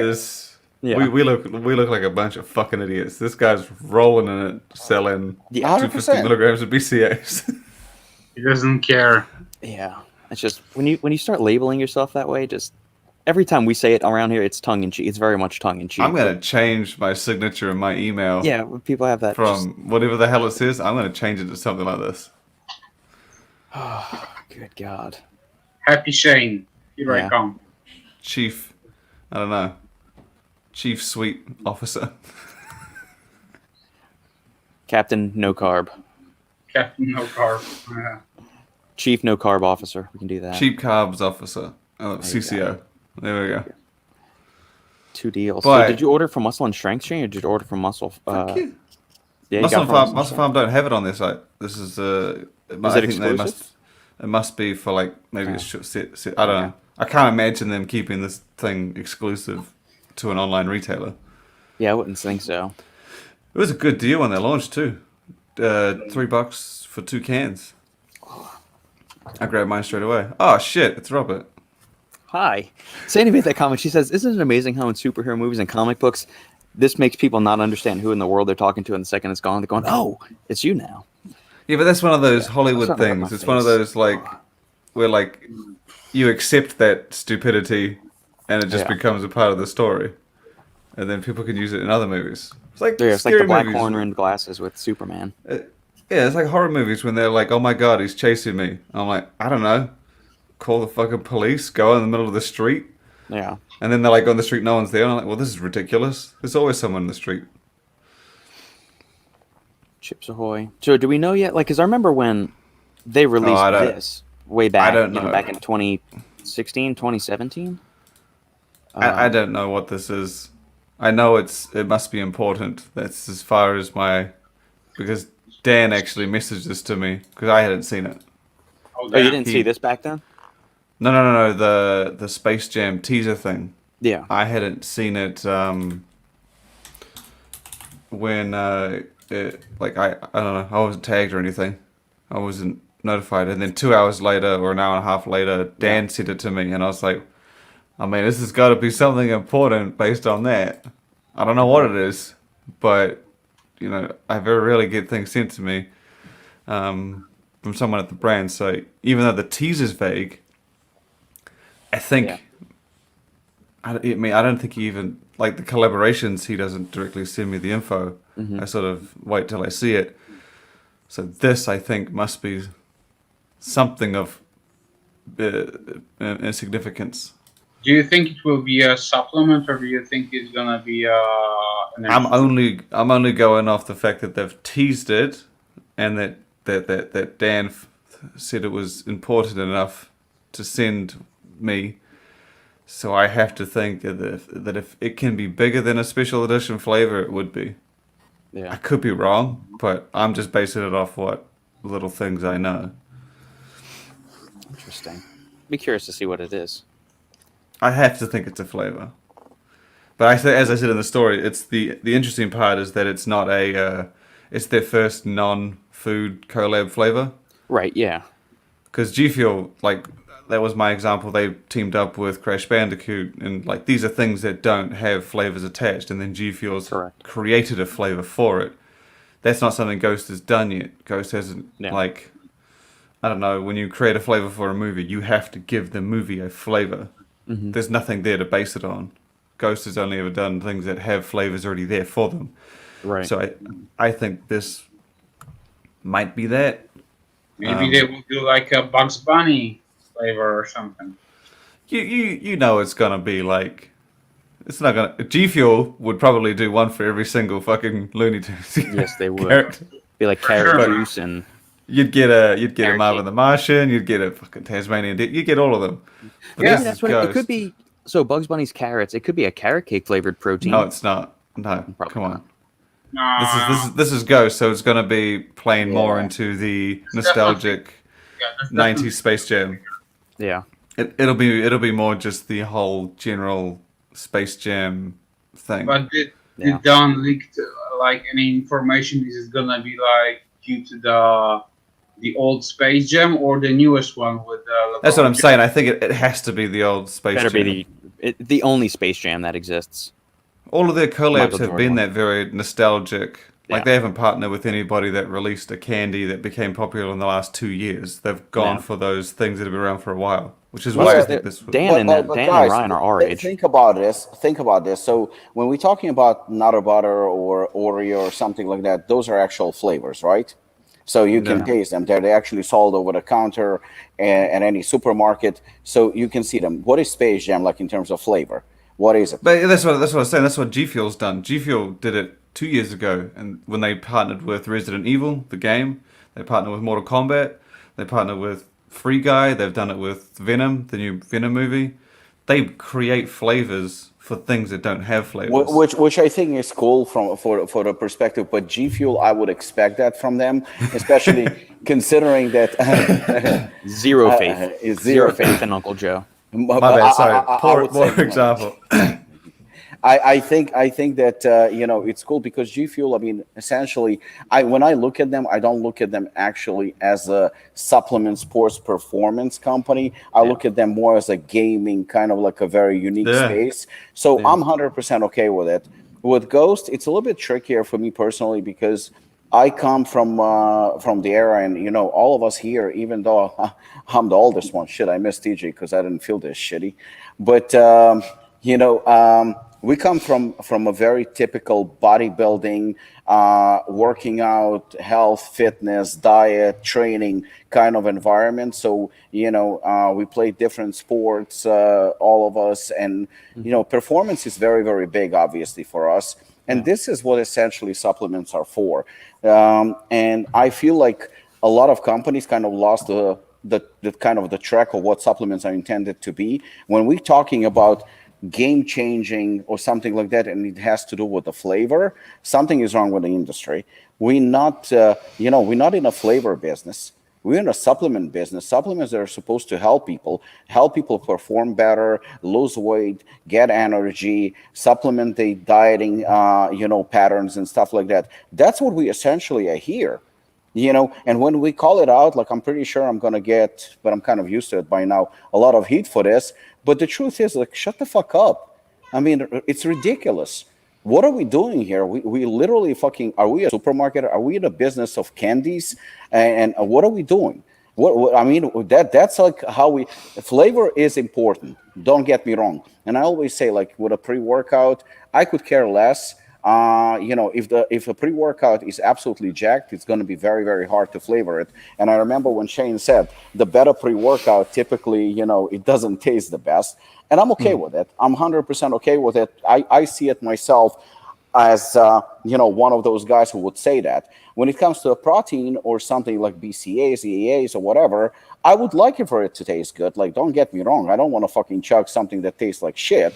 And I think, like, the typical flavors of orange and vanilla and chocolate and raspberry, blueberry, whatever you want, we have so many varieties. We really, really do. The flavor doesn't matter how great it is. There are four of us. If the flavor is great for me, by all means does not mean that you three are going to feel exactly the same way as I do, because it's so fucking subjective. It just doesn't exist. It's impossible. You can call it Space Jam. You can call it Rambo and Terminator for all I care. It's going to look cool. It might be, maybe the graphics are going to be cool. But at the end of the day, will it give me the performance? If I'm not eating chicken breast and I'm dieting and I want some clean isolate, or I don't know, egg protein or something like that, something that's beneficial to my body, all I care about is the highest possible quality for my buck and for it to taste good for me personally. I don't give a flying fuck how it tastes for you, because we have different taste buds, and that's 100% okay. But we're in a business of supplements. We're not in a business of flavors. They have obviously important role in all this because we are consuming it. But when I see such emphasis on supplements, I've seen something that would taste incredible. I'm not talking about Apollon. I'm talking just in general. I've had supplements that tasted absolutely phenomenal. I emphasize again, for me, it tasted delicious. But it was crap. It was crap formula. It was not beneficial to me. On the other hand, let's just say, for example, what do we do when we have candy or we have something that tastes delicious, pizza or whatever? We have a slice, and if we really, really like it and we're really, really hungry, we're going to have another slice and another slice and another slice, and then we turn, as Lukasz says, into a fat bastard. So it's not beneficial to us, but it tastes very, very good. We purchased it because it tastes good. We purchased it because we are hungry. So we, in that specific need for something that tastes good, regardless of the fact that it's not really very healthy for us, but we know we're doing it consciously. We bought something, we eat, and it's not healthy, just like we were fucking pigging out in our little competition. We all knew that it's not healthy, but we were having fun, and that was the intention of it, for us to have fun. Now, let me tell you something. If Assassin tastes absolutely phenomenal, it tastes great, like something that you cannot fucking get enough of, are you going to fucking consume it throughout the day nonstop? Are you going to keep drinking it and like fucking you're going to finish the entire container? You won't, because it specifically was developed for performance. It was just so you can take it once before the workout and then go work out. It can taste good, great. If it doesn't taste really good, but it will help you with performance, guess what? You will still take it. And I've seen people, with the first versions of Assassin that tasted atrocious, they would say it tastes really, really bad.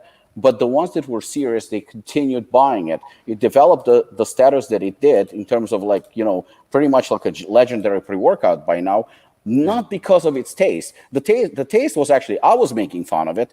The taste was actually a running joke that it tastes awful. But people were still taking it because they were interested in what it had to offer. Right now, we're talking about game-changing, and we're talking about revolutionary and groundbreaking, and it comes to a fucking flavor? Are you for real? I mean, I've seen people that like Chips Ahoy by Ghost, for example. I'm okay with it. It's not my favorite flavor, but I've seen people, and I'm talking about Ghost right now, that did not like Nutter Butter. But to me, that is one of the best tasting, best flavors that I personally had. And nobody can argue with me. And nobody can argue that I like it, just like I cannot argue with you if you, for example, did not like it. But the question is like when you turn the panel, that's what's important. There is a reason, Lukasz, when you're taking pills, you have you showed us like shitload of pills, right? Do you know how many milligram each pill is? You do, right? You also know how much you want to take throughout the day, what the dosages are, what is beneficial to you, correct? 100%. Yeah, but they don't fucking have a flavor. They don't have anything. So why would you take 2 pills that are 500 milligram, which is, for example, clinical dose, and not take 250? Because you're interested in a clinical dose to benefit your body and performance, correct? And for health reasons. So that's the reason why you're taking it. So what are we going to do next? I mean, are we really going to evolve into this culture where performance, with stuff like that? No wonder they talk about the fact that athletes of today are not as hardcore and not badass like athletes of 20, 30, 40 years ago. Why? Because they worked harder. There were a lot more limits in terms of like choices and everything they had. They were relying on hard work. They were relying on performance. They were relying on stuff that actually worked. Today you have so much luxury. You go to the gym. There are gyms that offer fucking pillows when you do bench press. They offer fucking pillows. I'm not gonna lie, I like the sound of that. Yeah, it's fucking yeah. Of course you would. Yeah, of course you would. But the bottom line is those basic, and Shane is joking in a way, but me and him were just talking about it, and he said the gyms in New Zealand suck, and he even showed me some pictures and stuff like that. And when he sees photos and videos of Apollon, he goes like, "I would like to work out there," and he likes it and stuff like that. So, I mean, that's the thing. We're discussing a fucking flavor. We're discussing a flavor for performance product that's supposed to help with your performance, that's supposed to give you a healthier, better bodies.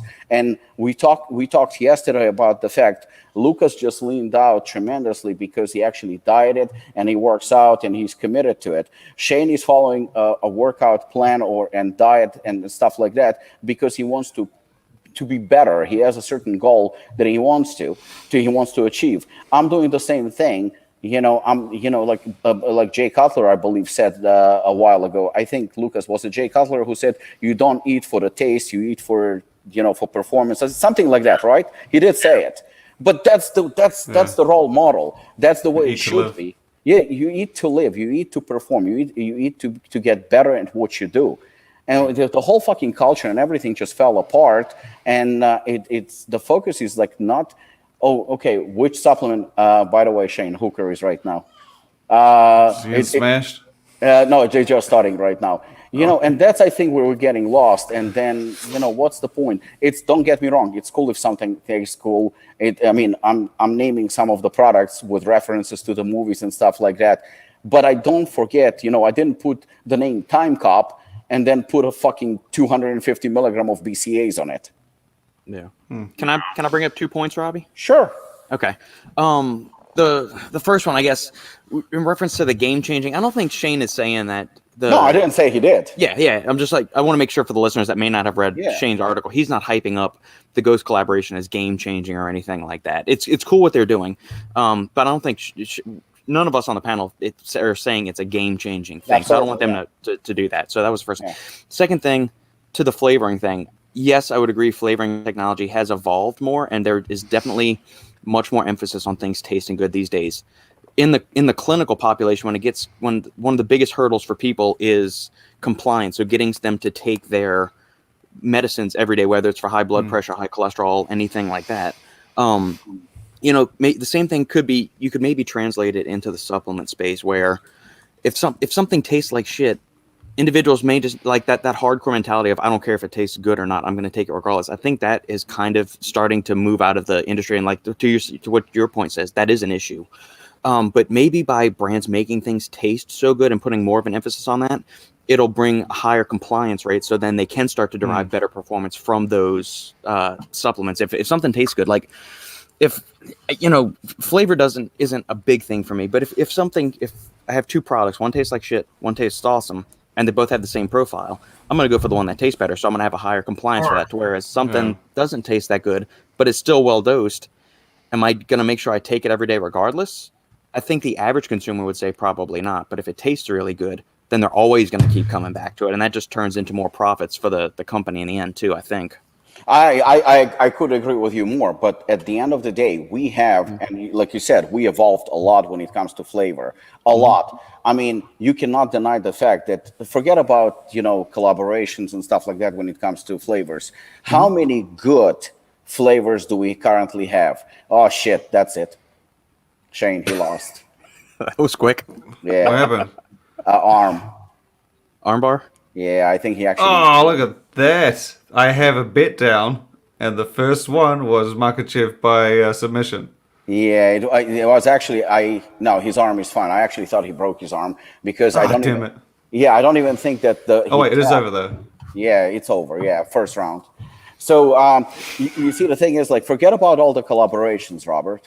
Forget like what the number of flavors that we have today from various companies across the board. You have to agree with me that some non-collaborations taste better than collaborations. So the choices that we have are great. And I pointed out that I think that protein and BCAAs and EAs, anything that you have to drink for quite some time, the flavor is very important. Yeah. But you have different taste buds. You and Sandy have different taste buds, So, but you do have choices. Both of you have. Without the collaborations, without anything. I'm not saying they're not good. I think they're fun. I think they're great. I know they're not easy to achieve. Yeah. Phenomenal. No, I'm talking about simply the emphasis that is put on it, prioritizing that or calling it in any shape or form. When I see something like Game Changer and it's in reference to a product, the lot it has is collaboration with the flavor. I think that is wrong to a point where it's almost immoral and sends a wrong message. It's a wrong message because what about the product? What about the product itself? What about the ingredients? So you're telling me if I have a shitty prop blend that has absolutely nothing in it, but it has a collaboration, I don't know, with Snickers or some shit like that, or Mars bars or something, then all of a sudden that makes it a great product. I mean, Lukasz, who came up with a fucking Snickers collaboration? Or was it Snickers who released protein? Something like that. They released, right? They released. And I remember when I actually messaged Lukasz, I do trust him, and I said, Lukasz, I'm thinking about buying it. What did you say to me? There you go. There you go. So I didn't buy it. I honestly was curious about the flavor. He told me, don't do it. And then I looked at it. I'm looking at the ingredients and the profile. It's garbage. I mean, it's total garbage. So yeah, maybe average consumer will go for it. But when he told me not to, I trusted him. I looked at it. I was like, are you fucking kidding me? I'm not going to pay money for this. And I very much doubt, because I never tried it. I'm a huge Snickers bar fan. I love that's actually one of my favorites. But I was told, again, maybe by Lukasz, he told me it tastes nothing like it. Yeah, but why you wanted to buy it in the first place? I was curious. I thought it was going to taste like that. Yeah, man. That's the thing, man. It's called the hype, and that's basically it, And let's face it, how many people bought it? Probably a lot. Oh, dude, not bought it. I so many people buy that thing. Of course. I remember when the first Mars bar came out to the market. It was like we were selling like pallets of this stuff, And now the hype is basically gone, and maybe some in some countries such as like Russia or Ukraine, we still have some nice demand, and like people are still buying it because they like the bar, or I think it's growing. The demand is growing down there. It's slowed down definitely in Europe, and honestly, I would prefer like buying other bars. But as far as like Mars or something, I'm not hating. I'm just like saying what's the truth. They doesn't taste like a Mars bar, like a Snickers bar, like a Bounty bar. It's like just like a let's say if you got like a Mars protein powder, it's just like a regular chocolate with a bit of like maybe caramel like stuff. Yeah. Yeah. Don't expect any fireworks, So that's the thing, Yeah. I think it's with. Oh yeah, sorry, go. And no. I just want to say, that you're hitting the spot when it comes to like saying that there is so much brands. They're doing amazing stuff when it comes to like flavors, and they are not like legit collabs, Let's say. I remember like trying some muscle sport protein.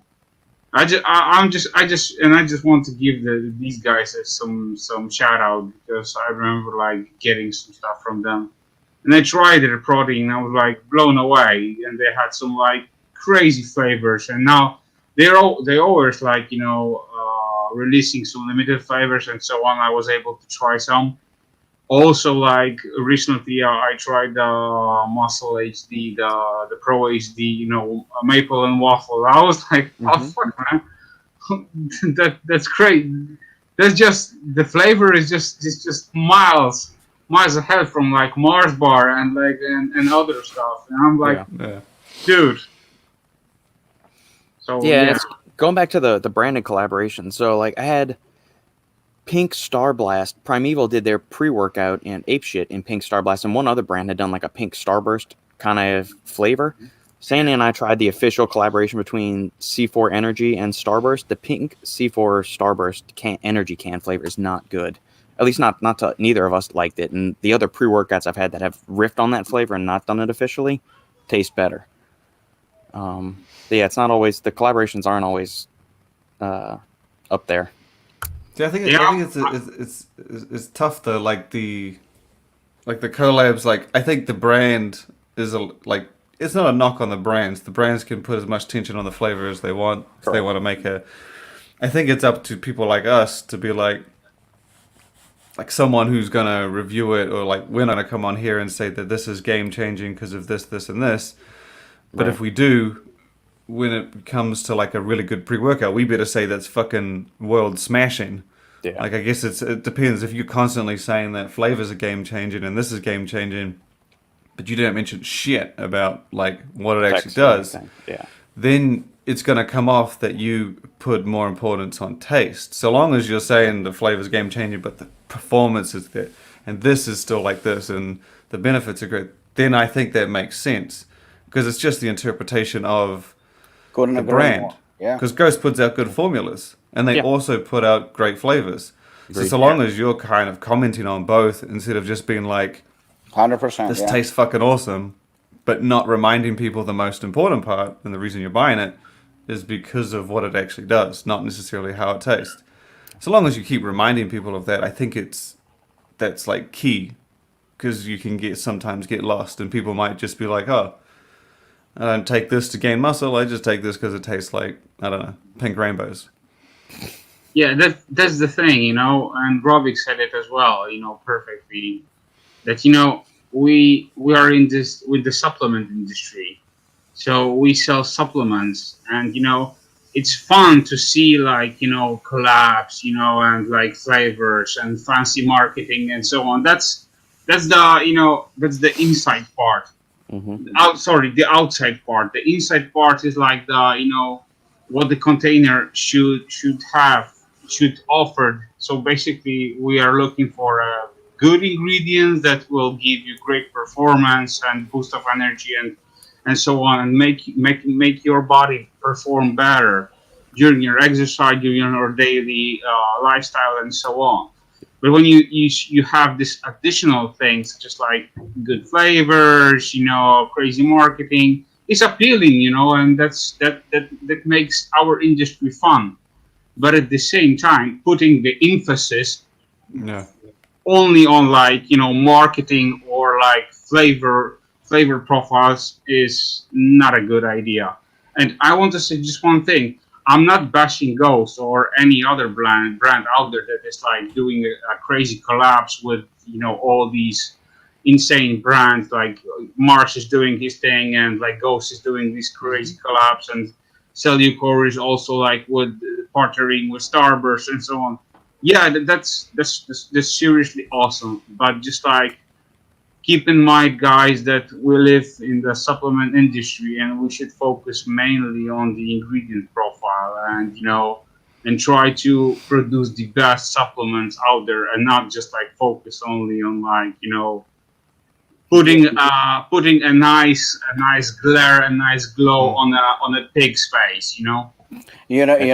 Two things that somebody brought up to me yesterday, and I'm not going to go into the whole platforms and channels and stuff like that. That's been already said many times. But the fact is that from me personally, people commenting about the fact that even what TJ said in his review, Apollon has been relentless. I mean, absolutely relentless, and nobody can deny that. Product after product. And you cannot pick on one formula that is off. Every formula is spot on. And that's the emphasis that I have. So when you hear anyone, bringing up that, like, look, this is like a game changer or something like that, and it's in reference to a flavor that nobody has tried, including a person who says that, I would say it's a bit, it doesn't sit well with me. It's a little bit offensive. Yeah. That's from my perspective. Now, from the Ghost perspective, and this is something that I'm going to say actually in reference to them, they released Oreo, right? It was met with mixed reviews. That's a fact. Some loved it, some didn't like it. I wasn't crazy about it. I voiced my opinion to Dan. I'm not denying it. Doesn't matter. Water under the bridge, because it is what it is.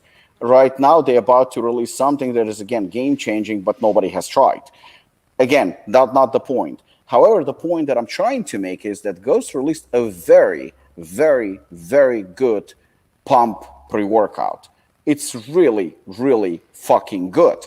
Yeah. I'm not a hater. I'm giving props and I'm giving compliment where it's well-deserved. For a performance, that fucking product is well-formulated, well-put together.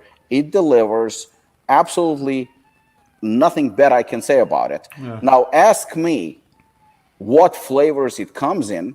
I have no fucking clue. And I've tried it.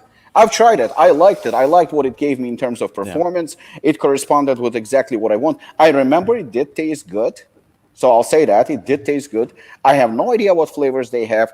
I could care less what flavors they have. What I do know, in terms of as a supplement, they fucking nailed it. And that product should be talked about it more than fucking Oreo that doesn't taste like Oreo. That's the fucking fact. So a supplement company is getting compliments on something that's, it's impressive, you achieved it, good for you, but And then the product that actually is beneficial for performance, that is so well put together and was released this year, is funny enough getting zero respect in comparison. And that's the problem with the industry. To be honest, I think of all the brands out there, like of all the sizable ones, Ghost is probably the most impressive when it comes to walking that fine line. Like when you get to a certain size, or if you want to get to a certain size, you have to, the formulas are usually watered down. There's more money in marketing. Yeah.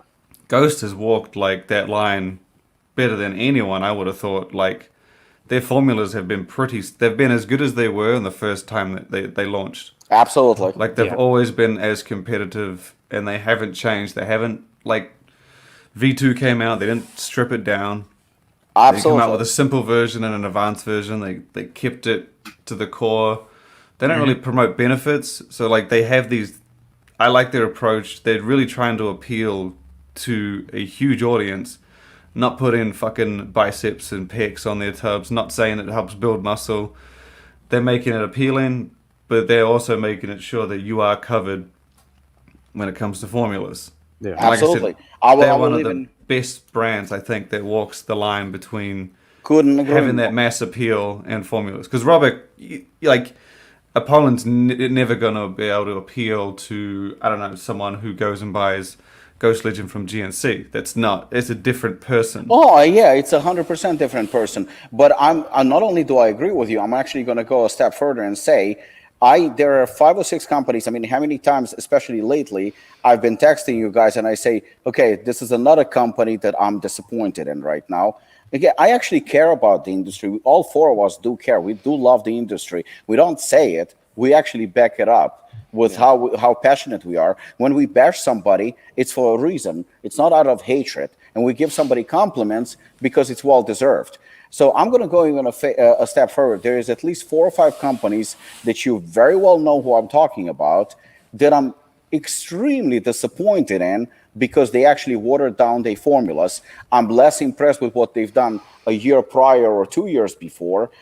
However, Ghost is not one of them. And you're absolutely right. Not only that, the V1 and V2 is improved. They actually did improve. Yeah. So, I'm just saying that, fuck, guys, stop emphasizing the collaborations and stuff like that because you're actually a good brand. You actually put up good products. Take credit for that, because there are a lot of even athletes. Typically, I don't recommend many brands when it comes to athletic performance, because most of them, unfortunately, are shit. Ghost is something, at least some of their products, that would not hesitate telling an athlete, you know what, you can take it, you will feel it, it will give you what you need, and it's a good brand. But when it comes to Ghost, especially lately, no, they didn't put exactly a lot of products this year. I wasn't impressed in terms of like how they did with innovations, or how they did with with product releases. I thought that they were actually sort of, in comparison, passive to what I would have liked to see from them, but not in a bad way either. I don't think that they dipped, because the products that they released, again, Ghost Pump is a legitimately good product. Yeah. The energy drink that they released, it was better than Zoa for sure, but it wasn't that great. That wasn't that great. What they did, and they fixed the problems, they actually listened to people, they took criticism, and they came back with a solid product that is definitely comparable to the top ones on the market. It tastes good, job well done. And I don't hear, other than me fucking saying it and you guys saying it again and again, look, they did a phenomenal job. Nobody's talking about it. Oh, look, they have a great flavor. Oh, look, they have a collab. I mean, fuck the collab and fuck the good flavor. Give them props where they actually...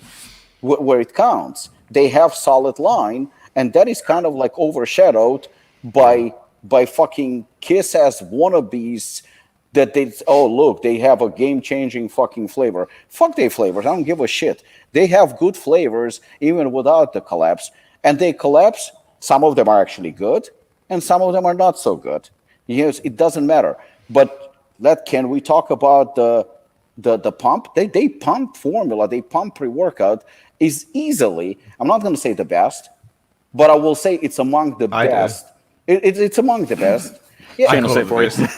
It's top tier. It's in the top. If I'm recommending some pre-workouts to people, like stim-free pump pre-workouts, that's in there. I mean, that's the only way to say it. It's definitely among the top, probably top 10, maybe even top 5. Is it the best? No, it's not the best, but it's definitely at the very top and well-deserved. It's a good formula, and also very important, it's an improvement from the previous version. Not that many companies can say, because typically it's either, supplements went up in price, ingredients went up in price. Let's see if we can reformulate, put a fucking 3D pump on it, and look, we have the best product on the market. That's not what they did. They actually did a good job. Yeah. All right. Let's leave it there. $5 donation. Thank you, Brooke. Happy Halloween. Glad that Lukasz is still maniacal. How are those roads coming, by the way, Lukasz? Robbie is angry, Shane is carbless, and Robert is just trying to hold the band together. Holding on with both hands and some duct tape. Barely making it. Robbie, what's the product you are proudest of this year? Shit, if I remember all the products that we released this year, that's a fucking challenge. I would say so far, it's probably going to be Time Cop, probably so far, but maybe Bloody Hell.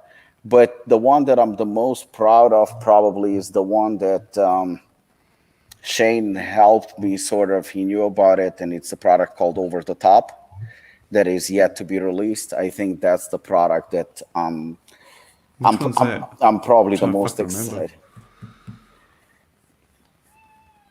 Yeah, I'm trying to fucking remember. I can't remember. It's gonna be fun. Yeah, Robert saw it. Wait, is it like the big one? Yes.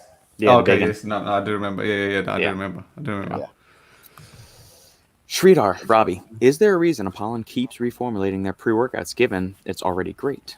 Is it time to get the attention of the consumer and make the formula better every time?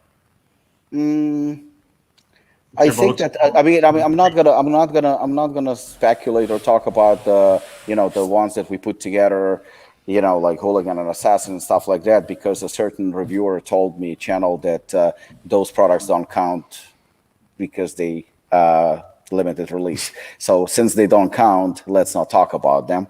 But who am I to argue with industry insiders and leaders? I'm a nobody. But if we're talking about Hooligan and Assassin, I just, like, every time Branch Warren said to me that he retired from competition when he felt that, that's it, he cannot get better. and he was not planning to retire. That was not in his plans. He competed, his body didn't do what it was supposed to do, and he felt like, okay, you know what, I maxed out, and that's pretty much it. When I released the first Hooligan or the first Assassin, I don't know which one had the sequel first. When I released it, I was like, shit, you know what, I could have done this a little bit better. I could have done that a little bit better. Yeah. Or some fucker released something that basically copied me. I'm like, okay, motherfucker, you know what?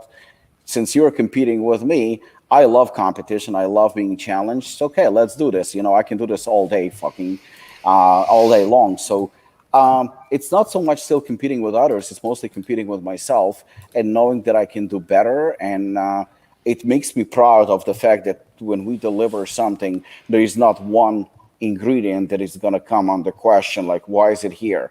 Why is it underdosed? Why is it missing something? You know, this could be in synergy with something. And if I see that, I will fix it the next time. I want to deliver it. This is not money because I'm actually losing money. I haven't increased prices on Hooligan despite the ingredients, hike and stuff like that. Yet, especially in the last 3 years, my profit margins were smaller and smaller and smaller and smaller and smaller because I do enjoy the competition with myself. I do enjoy raising the bar. And every time I do something, I want to be better. Whether it's just my competitive personality, I just want to continue.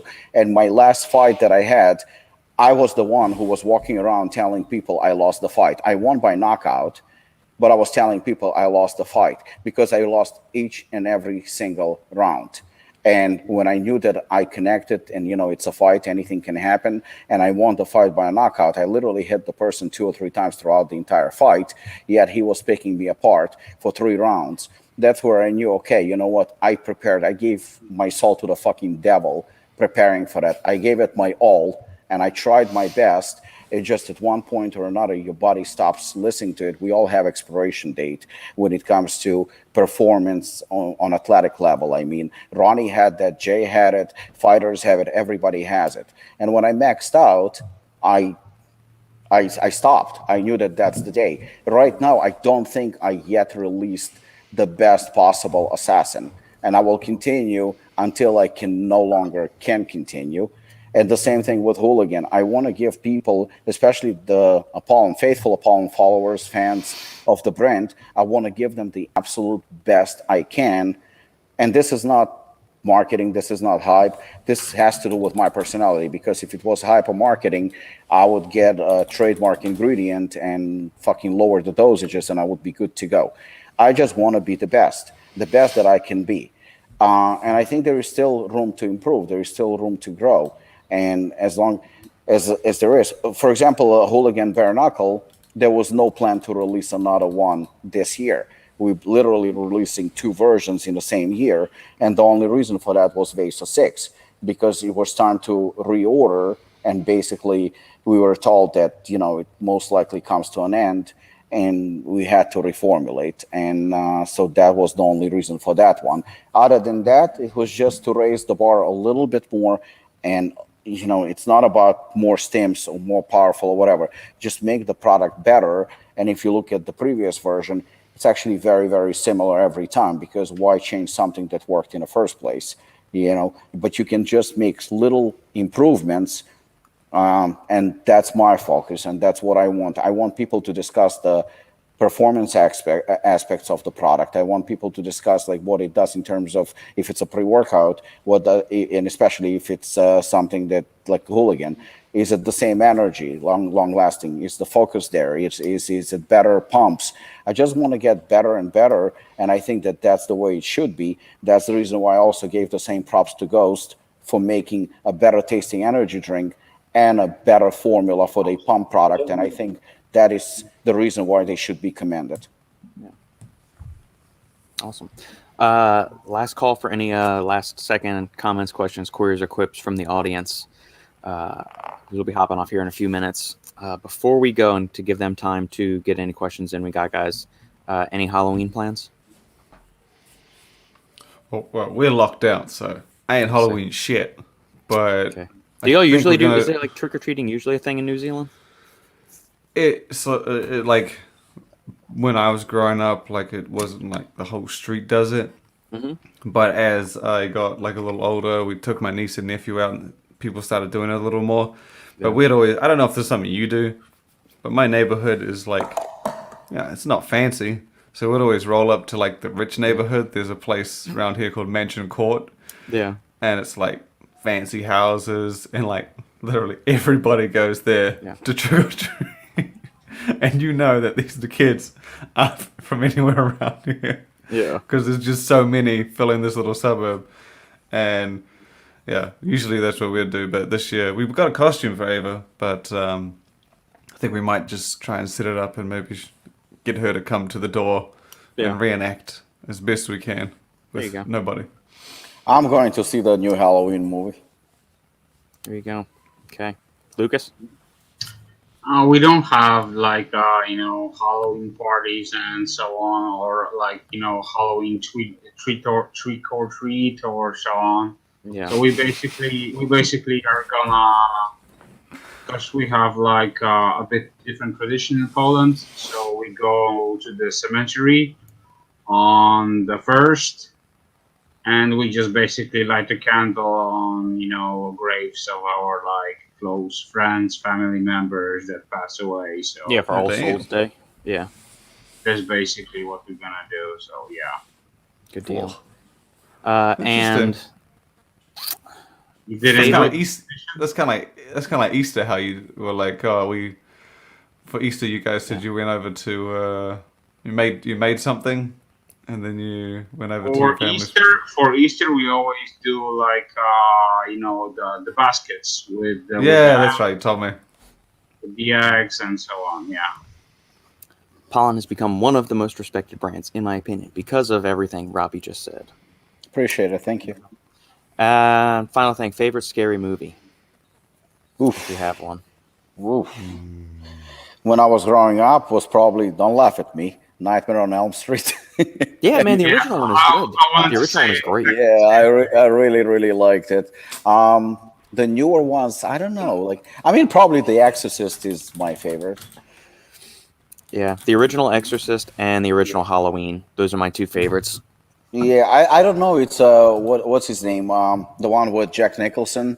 If that constitutes The Shining. The Shining. That scared the shit out of me. Yeah. Do you have any, Shane? I'm trying to remember the name movie of it. Enthusiast. I love horror movies, but I'm too I think the word cynical. Like I watch them and I'm just like, well, this doesn't make any sense at all. This ghosts aren't real. This is ridiculous. Like, and when you see the gory things, I'm like, that's pretty gross. But I'm trying to remember the name of the fucking movie that I watched, and it was the first movie I had ever given me fucking chills, and I cannot remember the name. The original one? No, it's more modern. There's 3 of them. They did the first one, and then there's like a whole bunch of others that followed. There it is. There. Saw? Hostel? No. See, Saw for me wasn't scary. Saw was just like it was an entertaining thriller. The first one was good. The other ones were just kind of. It's just gory after that. Did you ever see Dr. Phibes, Robbie, with Vincent Price? I know you're a movie buff. Yes. I love Dr. Phibes. Yeah, that was very, very good. Insidious. That is a good one. Insidious was very good. The first one is creepy. Not because of how it was just the way that they filmed it and the scenes that they sometimes did where they hid things in the background and you were like, wait, what the fuck was that? Because most horror movies are too obvious. They're just the camera pan and then it sees something scary and it shoots back and I was like, oh, okay. And they put music in the Insidious took out the music. It just threw scary fucking shit in the middle of nowhere. Yeah. And I was like, damn. I like what you did there. Yeah, Insidious was very, very good. I actually liked it, but again, I don't think, even though it's a Stephen King movie, book, I don't know if it's scary, but it was always creepy for me to watch, and that's Misery. That's a good one. That's just a good suspense one, man. I love that movie. Yeah, it's not really scary, but suspense, and Kathy Bates, she scared the living crap out of me in that movie. Yeah. I have heard that Cats movie was pretty fucking horrible.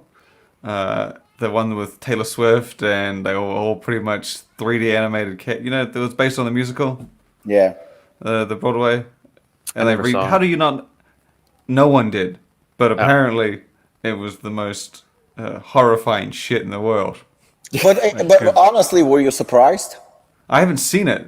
Yeah, I haven't seen it too. But like if you said to me, you're like, "Oh, we're gonna redo this legendary Broadway show," I'd be like, "Okay, cool. It's called Cats or whatever."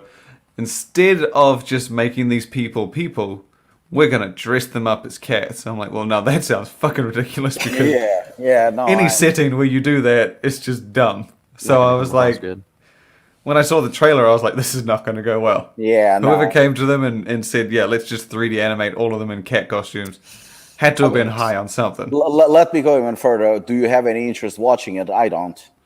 I only want to. I never wanted to watch it originally, but now I want to watch it because of how shit I've heard it is. You want to make fun of it? You want to make fun of it? Yeah. Okay. I just want to see how shit it was. That's your homework for next week, Shane, is to watch Cats and give us a thorough 5-paragraph essay on it. We watched Dune last week. Was that good or not? I mean, if you have to have read the book, right? You look like the kind of dude that read the Dune book, right? I actually never have. No. But you have an idea of the universe, like that. There's a few I understand. books. I understand. Like it's this major sci-fi epic, and I understand. I have a working knowledge of the basic plot structure, but I don't know. So I went in names or anything. and I was like, "Oh, this is a remake from that '90s or '80s movie, right?" So I thought this was, and we started watching it. And I said to Nikki, I was like, "This is a remake. It's like sci-fi." And she's like, "Okay, cool." And we're sitting here. I was like, "Did we have to read a book before this started? Because I feel like I'm missing everything." And then we slowly figured it out. And we're like, and then by the time it fit, like you go to the end, you're like, "Wait, what? There was no climax." And they're like, Dune Part 1. I'm like, "There's a fucking Part 2 coming out in 2023. I have to sit on this shit for 2 years." I was like, I didn't know what happened for half of it. And then when I figured it out, they were like, "Yeah, we're just going to cut it here. Come back in 2 years. We'll see it." I'm going to have to rewatch it because I'm not going to remember what happened. I'll wait till 23 now to go and see both of them back. Yeah, that's what I'm going to do. Pretty flat. Pretty flat. Like, again, I feel like if you had read the books, you might have had a better understanding. But I didn't even know there were books. So. Yeah. Well, for me personally, Christopher Nolan, like I know some people consider him a genius and some people like questioning him. For me, honestly, he's hit and miss. I love his shit. I mean, no matter what it is, if it's hit or miss, you know it's going to be something you've seen before. Oh yeah, 100%. Yeah. Like for example, when he made Dunkirk, I was like, not really. You see, those movies, that's more of like a. I like his movies, like those out there ones, like Tenet, Inception. Yeah. I mean, you're not gonna believe this, but you know what my favorite Christopher Nolan movie is? What was his first one? It's bugging the shit out of me. Memento. Memento, yeah, with that. That's still my favorite movie. I haven't seen that yet. That movie was so brilliant. I was like mesmerized by it. I mean, obviously, I like the Batman movies that he did, but to me, Memento, like he's done so many big budget, huge stars movies ever since then. Some of them I like, some of them I wasn't really crazy about it. But like you said, yeah, I can appreciate the genius that he is because he really like takes a risk and he does something that nobody else does. But Memento was like a movie that when I watched it, my jaw fucking dropped. I was like, what the fuck is this? Because nothing like that has ever been done before. Don't spoil anything. I need to go back. Oh, no, definitely. I mean, it's an incredible movie. The only effect like that on me was when I watched Quentin Tarantino's Reservoir Dogs. That was good. That was the same effect that this had on me. That's a really good movie. All right, everyone. There we go. A Memento and The Prestige. The Prestige was pretty good. Prestige was very good. Very, very good. Correct. Yeah, I agree. Probably top 2. Yeah. All right, everyone. Thank you for joining us. You got to make sure to like, comment, subscribe, share the video with family, friends, and loved ones. If you're interested in supporting Apollon Nutrition with the big fat discount, save 15%. Use code Final Scoop. You have any questions or topics of conversation for a future episode of the Final Scoop, or just any questions in general, shoot an email to thesupplementengineer@gmail.com. Leave a comment down below or hit up Lukasz, Shane, or Robbie on their preferred areas of contact. And we'll catch you all next time on the Final Scoop. Thank you. Thank you, guys. See you, bitches.